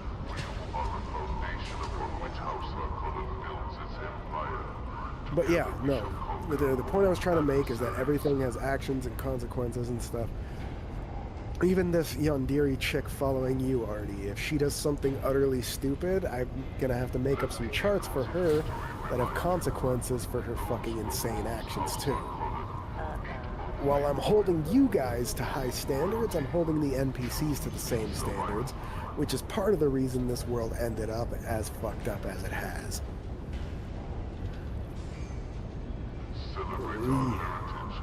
I did not plan this world for you guys. I planned 100 years before this world, made a few charts, and then a series of rolls to see where the world ended up.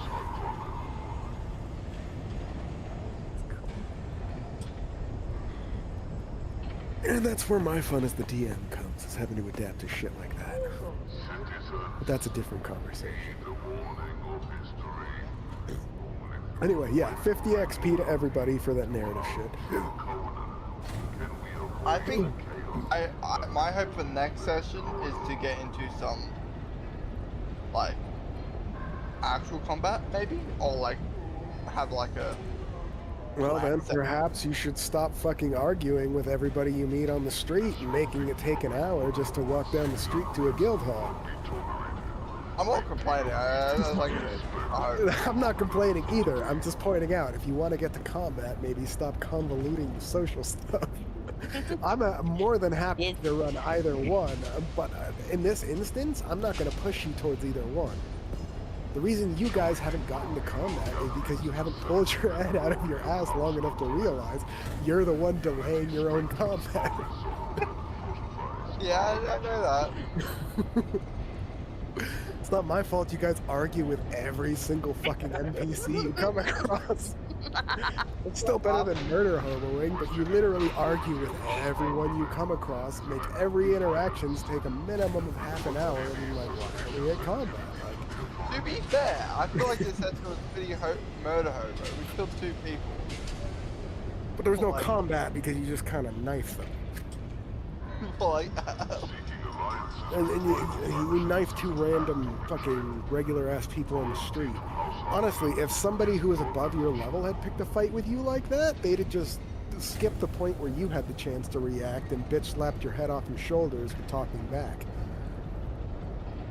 Which I'm more than willing to do because you guys have 10 lives, so yeah, fuck around and find out.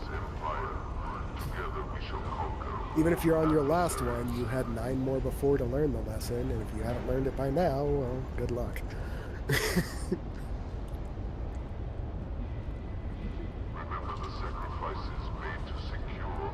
saying you have 10 seconds, but 8 seconds alive. Correct. And each second is an eternity in combat, so yeah, what you do with that second is up to you, Glastheads. You can sit there and stand there in shock. And there are other reasons why, you know, it could be understandable, but it's still on you whether you can pull your head out of your ass and do something with that 10 seconds. I am just here to give you consequences if you don't.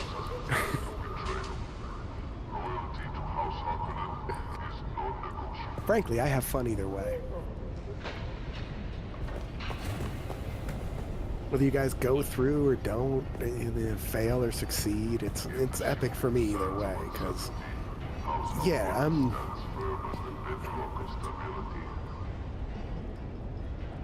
Artie's pickpocket. I was more than willing to have an angry mob drag him off and crucify him. Like, literally. You hang his guts from a fucking cross and string him up in the town square. He just been rolling so well.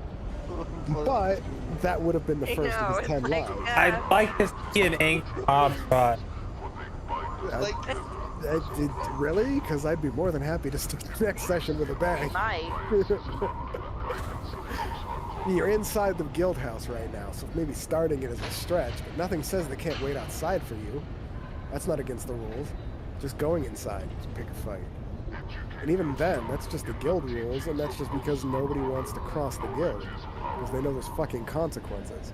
If you guys pool your resources, become strong enough, bring the coin together to make a business, start it, and then start building a reputation of don't fuck with me, you'll end up in the same position. You can literally build something like that with around 20,000 coin and a level 8 character.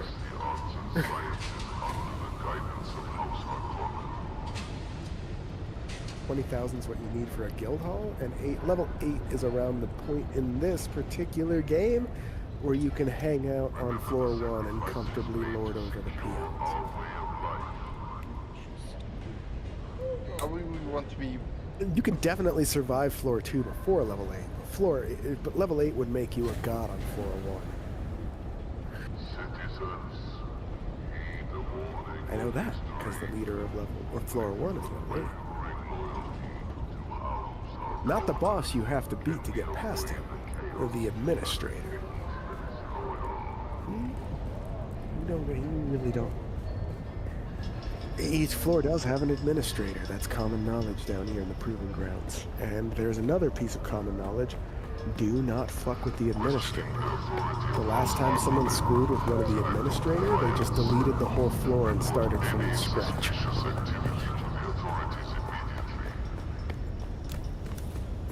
And that's not the first time it's happened, and many people believe it will not be the last time it happens.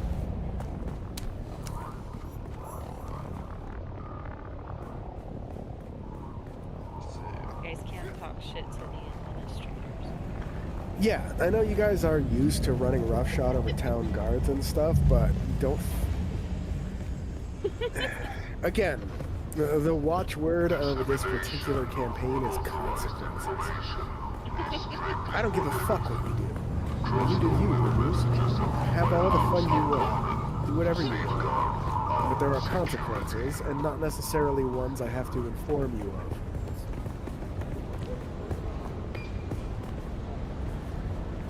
For instance, the fact that you all are now known publicly as Silverleafs is going to send ripples through the entire first floor. Have fun with that. Also, I want a bed with my friend Luffy. No, not Luffy. That's one of Luffy's other friends that I talked to. You don't know the manner of your imminent death. I told them about this campaign, and I told them that you wouldn't even last one more session without revealing your last name.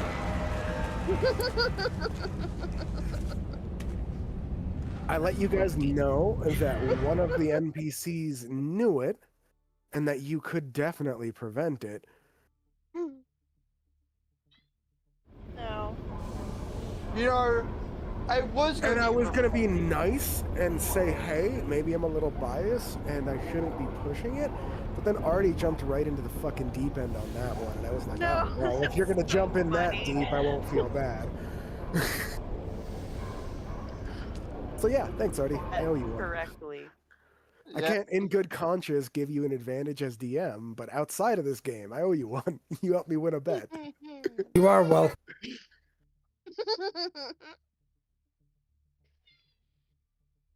Now. I do, after all, have some integrity. Some being the operative term. But yeah, I hope you guys are enjoying it.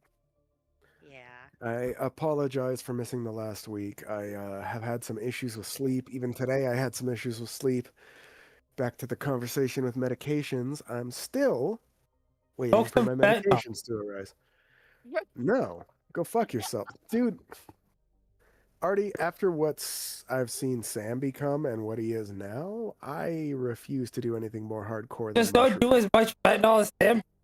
Oh my goodness. Well, logically and objectively, I can understand that, but emotionally, I'm scared shitless. He has the same genetics as me, bro. Yeah, I feel like Sam could. I am 100. I'm not even convinced. I know for a fact that Sam could have managed his condition if he took it seriously for even a year straight. That even 6 months of him managing his fucking paranoid schizophrenia normally, and he would have been on the straight and narrow. But Sam's the kind of person who gets out of rehab, immediately gets money to help him get back on his feet, hears something he doesn't like from the person who sent him the money, and then buys an 8-ball as a go fuck yourself and snorts it on the phone to prove to your own goddamn mother that you can't control me. Yeah, but we all know how the gangster stories end, Artie. And it's all fun and games until you're watching your older brother do that shit.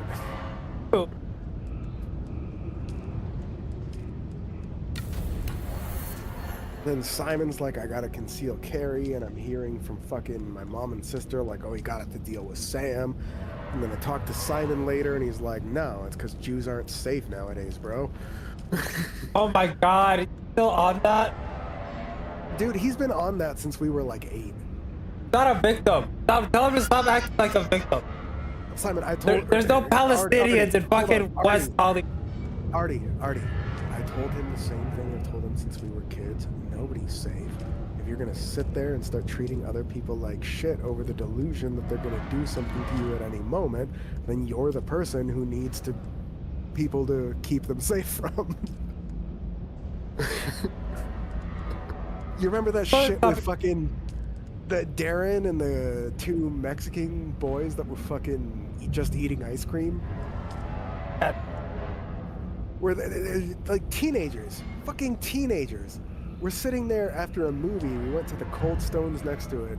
Eric, you know the Cold Stones next to the one cinema. Which one of the Canyon Country one, Artie? Yeah, I was gonna say, I think there's the Cold Stone by the Canyon Country one. Yeah, we went to the Cold Stones after a movie. I forget which movie it was, but we went with, it was me, Artie, and my old roommate. We get the Cold Stones, and we're sitting there.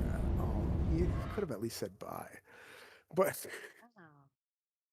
and then we're sitting there eating our ice creams near his trunk, and he sees these 2 kids, and I keep noticing him looking at them nervously, and I didn't think anything of it. Because I thought, like, maybe he's just awkward around kids or something. I'm awkward around kids because I feel like, you know, a person like me.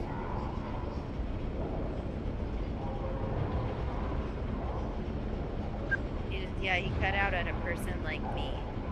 I thought he was a person like me who was like, I shouldn't be around kids because I'm a fucking terrible role model or example, and I just am awkward around kids and don't know how to behave. No, I'm not. That's not even funny to joke. And 10 years ago, I'd have laughed with you, but with all this fucking Jeffrey Epstein shit, I'm really nervous about joking about that. Relax.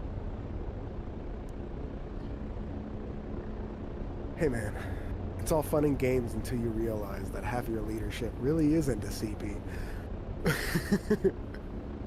What was this? What's even more wild is how many people still use the acronym CP after knowing what it means. That's what disturbs me.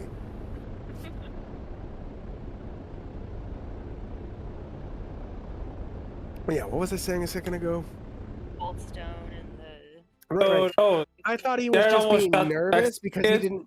Yeah, I thought he was nervous because he didn't know, like, how to act around kids or if he was being weird because, like, it would always be right around the time he would like curse or say something that you wouldn't say around kids that he looked over. So I didn't think anything of it until I saw him reach into his fucking backpack, put his hand all the way down to the bottom, and tense up where I know he's fucking 45. He's an ex-soldier.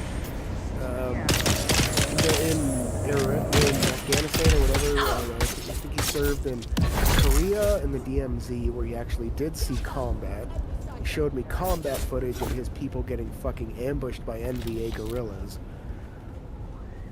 He told me the clip was titled The Joys of a 40mm Launcher, and it was just clips of his buddy standing on a ridgetop lobbing grenades into a fucking firefight. Which I admit was pretty metal. But he told me he was in the Triangle of Death. That's where he served for almost his entire service career. That area in Iraq, the area where combat casualties in the U.S. were highest per capita. He was part of an armored infantry division, the Armored Personnel Carriers, that would carry infantry into combat zones. He was one of the crew members. He was a gunner. His APC got hit by an RPG, killed the rest of his crew, and launched him out of the car. Fucked up his knee with shrapnel. He's the only survivor of his crew, so I let a lot of shit go and tried to help him a lot with his PTSD. This was one where I told him to his face, like, that was not okay. That was Yeah. way past the line.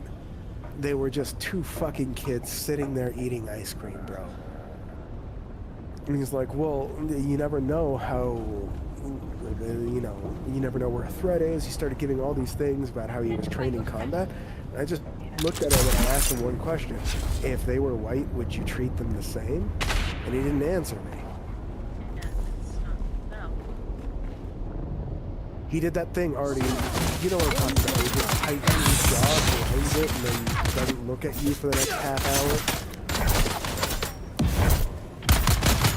And he knows you're fucking right and doesn't want to admit it.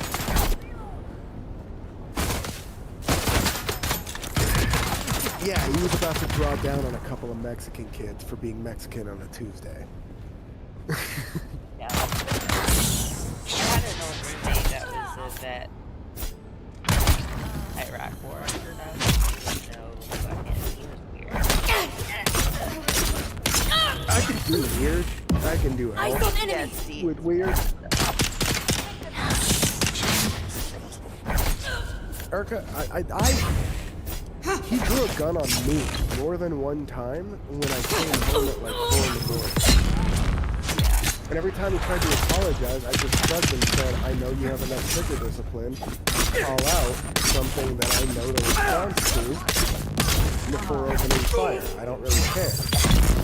You might want to check that for other people. That, like, I know what I was getting into when I moved in with a fucking combat vet with PTSD, and you and I sat down and we talked about call-outs that wouldn't just fucking open fire.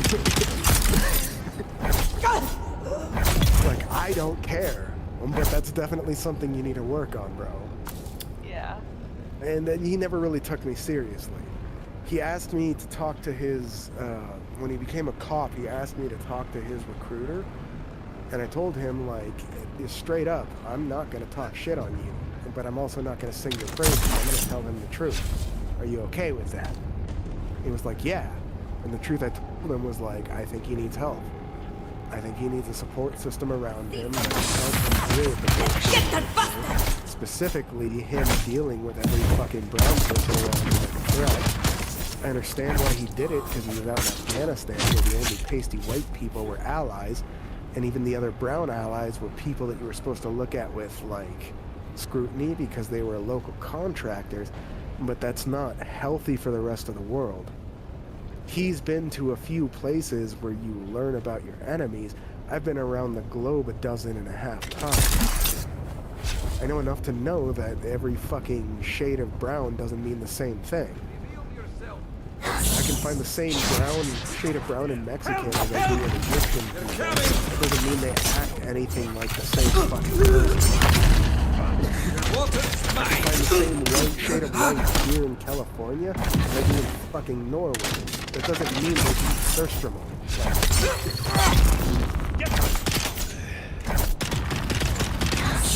And for the record, if anyone ever offers you surströmming, slap them in the fucking face and run squid. It's fermented fish. Oh, I remember.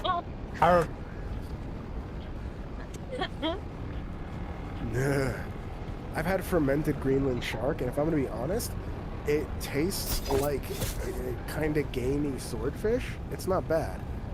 Surströmming? Ian already had that too. Surströmming. The disgusting food museum. Oh wait, they probably didn't prepare it right then. It's tasty. It was canned. It was Yeah. like it was in a jar, and they That's had the cheese. kind of a half and half then. I don't know. Could have been great. Oh no, the surströmming, not the Shark. Greenland.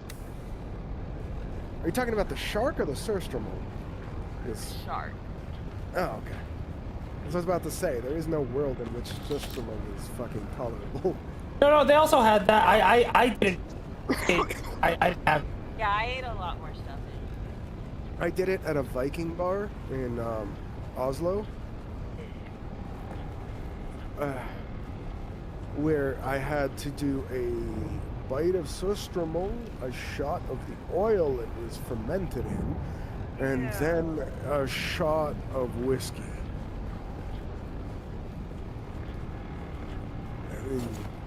The story?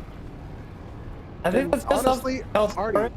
Artie, have I ever told you that story before now? I don't think I have. Clearly the story wasn't worth it. Like, It's like Maybe once, and I'll give you the benefit of the doubt because it's you, but like, the infrequency in which I've told that story should still tell volumes, given the fact that the only reason I did it was for the story. Real. It's called The Rotten Herring That Swedes Love. Honestly, like, this is like... Swedes are fucked in the head. I love sardines and like canned fish, like tomato sauce and shit. Swedes are fucked in the head.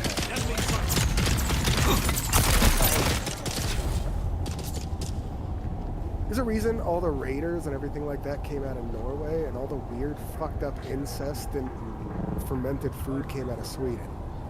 Swedes are fucked.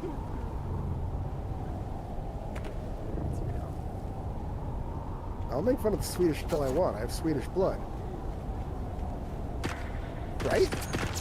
How do I feel about the Welsh in me? Right? Doubly. Because admitting you have Welsh blood is basically you have inbred. yeah, but who doesn't? Yeah.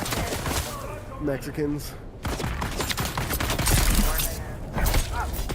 Mexicans had a lot too many of the warring tribes and stuff, and then they had too many foreign invaders, and their genetic fucking makeup is so all over the place that you basically have to actually try to fuck your cousin or your sister to actually run afoul. I don't know how I of feel about a them and German know guy their talking about my genetics. genetic. Dude, Artie, this is a German guy telling you a brown guy's genetics are super good. You could be over the moon. Yeah, I said talking about genetics. Yeah, well, the reason why your genetics are superior is because they were allowed to be melted pot. So yeah, stick that in your fucking True. I literally have Mexican DNA, but it's only because of the Mormon DNA, because that was one of the places the Mormons. Wait, there's Mormon DNA? created. Yeah. I thought that was a So religion, Mormons- not a race. No, they're like a whole thing, dude. No, they're not. It's like calling. It's like saying Jews to you about it. Yeah, but that speaks of that shit. Yeah, they do not. No, but like people that are of.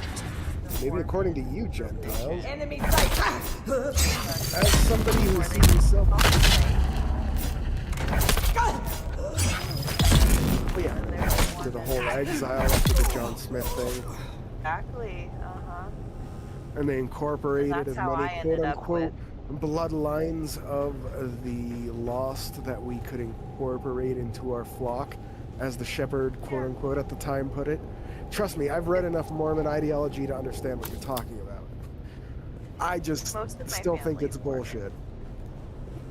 You don't have Mormon blood. You have a mixture between Mesoamerican, New American, and South American blood. You don't have Mormon blood. Mormon is not a family bloodline. tree that practice the Mormon religion. Correct, but that does not make it a bloodline. That wasn't why. Yes, but that does not make it a because bloodline. I was talking about why I have Mexican in my bloodline. You know, I'm gonna sit here and I'm gonna qualify my statement by saying I hate even the Jews who do this shit. It's the reason why they look down on Ethiopian Jews. Who the fuck cares about their bloodline? They're practicing Jews. They're one of us. They should be, but they're not treated as it. Because they're too dark a shade. You'll find that a lot of the Jews that come from Israel, quote unquote, that make their home there, part of the reason there's a culture clash, and I've done a lot of research on this recently. Part of it was franchise on the Arab people that helped them win their independence, and while I still stand by that statement, they were part of it. I also looked up a lot of census stuff pretty recently that showed me that the decision makers that ended up taking power in Israel were not locals. They were Europeans who had the sanction of the UN. Even the local Jews who had their Arab counterparts and allies were ousted from power.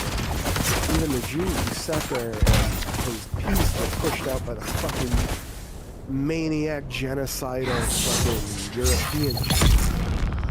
The problem isn't Jews. The problem isn't Arabs. The problem isn't fucking Christians. The problem is Europe, Artie. It's those European cunts. Those imperialist fucks that keep teaching people to put people under their boot heels and murder anyone who's a non-color. Everyone else is just dealing with the fallout from their fucking bullshit. Am I wrong?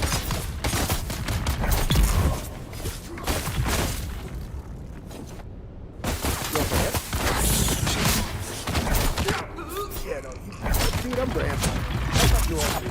I figured you knew. The fact that you're still here listening to my round I never expected that. They don't have Euphoria on Sundays anymore, so. You don't have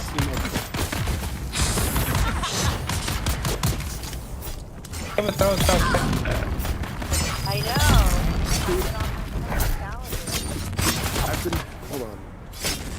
I've been building this fucking castle this time, and the only time I do it or play on this character is when we're gaming. And I literally shaped the landscape and built a massive fucking 5-way castle to a fucking, like, 4-towered castle with a bunch of bullshit on top that's 3 stories tall with fucking wall walk and shit. I built all that shit while we've been sitting here doing this because I can easily just quit and load up my shit in tabletop anytime. I get you. I've just been sitting here processing wheat this whole time. Silver lining, I've got a fuck ton of barley flour now. Hey. Hey, you get me. You guys are gonna be the worst kind of celebrities in this realm. And you didn't even make it past floor 1 before fucking up. I'm so happy. You know what? I don't think it's gonna be Oh, it's gonna be a pretty fucking big deal, bro. And I'm just gonna remind you guys, you could have been normal people. You chose to be one of these cunts. You chose. All 3 of you fuckers chose to be one of these piece of shit nobles. I wrote the role of how these nobles are in society before all of you people chose. You wanted to be these motherfuckers' children. Silverleafs. And by the end of this story, you're gonna understand you more than deserve that fucking you people.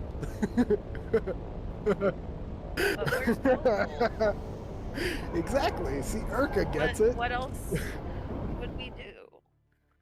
Yeah, the exact same fucking ideology that led to the French Revolution.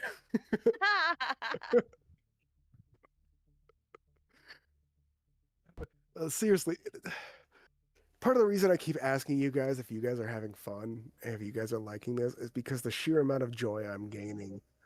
No, it's because I'm having a fucking blast so far in this campaign, and I'm like, maybe insecure of the fact that my fun is at the expense of you guys, so I'm really trying to make sure I'm not fucking you over for my fun. Yeah, Good. I'm having See, fun. I'm like, but that's why I telling keep people asking. about it. Yeah. Because honestly, I feel like I keep screwing you guys over and over again, but I keep screwing you guys in ways that you walk into. So, like, I think it has a challenge. I think at the end of the day, you challenge. Yeah, but like, even back to your backstory, you guys fucked yourselves over. Like, I've been sitting here struggling with the fact that I feel bad, but honestly have no reason to feel bad because you guys have walked from your backstory to the fucking rampant pickpocketing with +0 to the skill. You guys have walked into every negative thing you walked into, and if I'm honest, you've come out on top by your usual standards. At least you have. That's why it's interesting, though. That's why it's interesting. That's why walking down. Yeah. But that's what I'm trying to do. Like, that's why I'm asking too, because I'm making these over-the-top description and over-analyzing, letting you guys interact. Because that's you have no idea how happy that just made me, Artie. Walking down the street in my campaign is interesting. I am happy with this session. like there's a world like fucking say the right thing. Yeah. So yeah, I'm honestly I'm trying to go balls deep into this campaign because this is also one of the first times where like this is the only campaign I'm running concurrently. And You guys, as I far also as- right. As far as which hole and which fucking I'm starting. I was supposed to be quicker on the draw and make it less obvious, but then I stuttered because of my eye. Sorry, that's my blunder. Hey, distract. God damn it. In my defense, you guys can't call me out because I've been fucking spacing out like this all night. Fair. Fuck you. But I'm having a blast with this because I get to have my fun, and as long as you guys are having fun too, I see no reason to stop.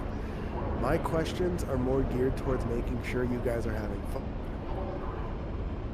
If that's the only question I need to ask at the end of it, was that fun? Then I'll leave it at that, and if you guys want to elaborate, then I'll let you elaborate based on that. I'll leave it at that from now.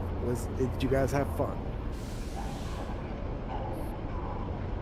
Because this is one of my favorite campaigns so far, just because I don't have to worry about 3 campaigns at the same goddamn time. I don't have to worry about fucking running this session and that one and the other one. I'm playing in 2 other campaigns right now, but I also straight up told them I refuse to DM anymore. Everybody else has been complaining about my rules the entire time there. People fucking sitting there going, oh, this is inconsistent, this is that inconsistent. I literally had fucking one of my friends sit there and take third-party notes to write down every rule I said as I said it to be the rule keeper, quote unquote. And he verified with me that I never contradicted myself and that the people who started accusing me of shit there were lying. So I told them that he caught you out on that. I'm gonna be a player character now. And Never wanted for Artie and for fucking Blast, it's not bad at all. Those 2 are great. The only problem is 2 people don't make a campaign. That's why I'm so happy that you've been fitting in so well here, because like I can just run the goddamn campaign. No, exactly. I already had 2, now we have a 3rd who doesn't just sit there and cause drama because, or if they cause drama because it's the right kind of in-game drama, not some fucking rule nonsense or how does this work bullshit. But yeah, well, because We'll get to that point because we still have yet to really go really deep into combat, and there's going to be a learning curve. I'm going to be pretty lenient on you, Erica, but like, I'm not going to be lenient on them. yeah, that's fair. They should know by now how to run their classes, and if they have any questions about how to run them, they should be asking me before combat. Right? And I like playing with you guys because I feel like everybody knows what they're doing, and I'm just like taking my notes and playing pretend with my friends. And But that's the thing, that's why I was kind of pushing other orcs at you and stuff, is because a new player doesn't necessarily push themselves forward. Sometimes you have to give them the push to actually interact. And if I put an orc forward that talks to you, that gives you the choice of how much you want to interact. Do you want to keep talking? Do you want to say, no, I'm paying attention to this? Are you uncomfortable and just needed something to actually push you into talking and actually talk? Or were you just chill and watching what was going on and enjoying it? Like, at that point, the ball's in your court. And all I did was make an NPC walk up to you and be like, sup? yeah.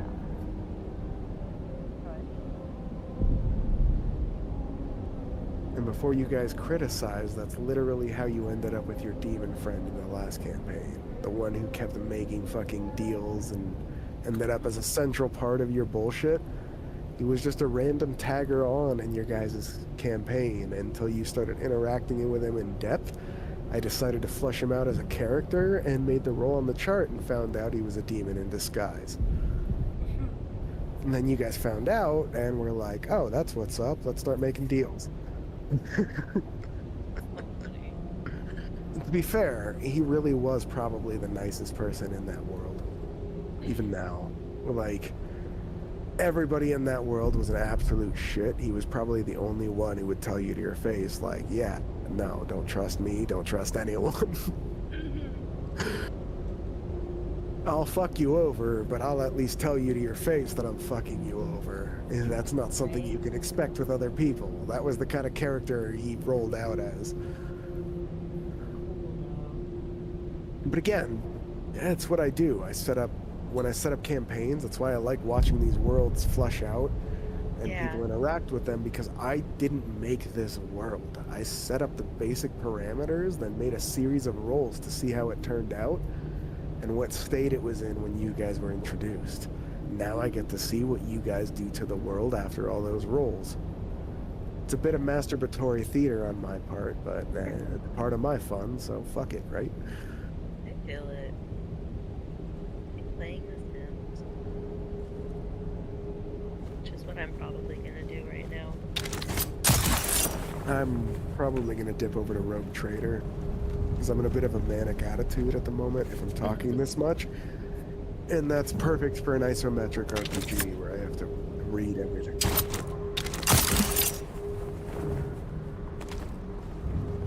The gold edition, the one with the galactic thing? Right now? Right fucking now? Yes? I'm logging out of Valheim right now. I have it fucking installed, and I have played the ever-living shit out of it, so I know the rock, paper, scissors of that game.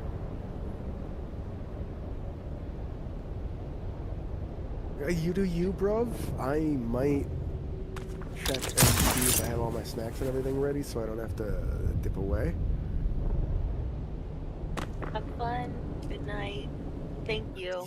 No worries. And Erica, let me know if I do, or not do, if I, what do you call it? If I can help you, like, figure out your character or anything like that. If you have any questions. I know you're pretty new, so I'm going to try to be a little more helpful to you than these two cunts, because they, well, no, I call them cunts, but they lack the warmth and depth. You guys, I'm being mean to you because of how many fucking times I've had to explain to you how your own character works. Which was the entire point of what I was trying to say, which is why I started being mean there, to emphasize the point that by now, those two should know how to run their own damn characters. And I will not help them.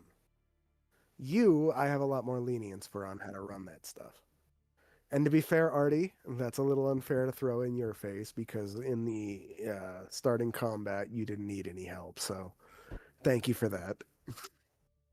But when you tell them stuff, I also learn. Exactly. So, see, somebody gets me. Everybody wins. And also, I'm just being an asshole about it, because at this point, I'm tired of having to explain the same thing 20 times. Though to be fair, Artie, you've been a monk enough times that I can't really lump you into that category, because you just kind of run them.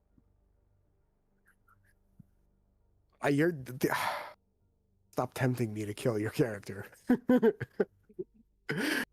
You want some help building them? I have this idea for a totem barbarian, hawk totem plus shadow monk. You could erect face with, and you wouldn't even have to kill the people. Each of the times you grapple and move, Artie, would be considered a separate attack.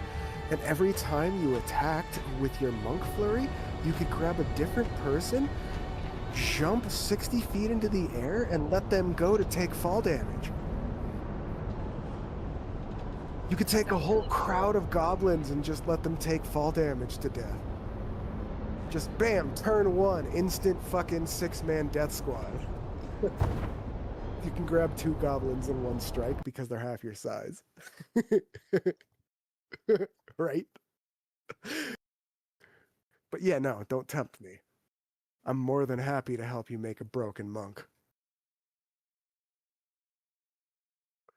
You could also take a martial monk, take improvised weapon spoons as your martial weapon, take the improvised weapon expert feat as a variant human, and you could literally make critical hit with every strike by mixing it with champion warrior and a few other feats by level 12. Just 6 spoons, fucking... No, not 6 spoons. 6 spoons is at level 20. 3 spoons, I think, by that level.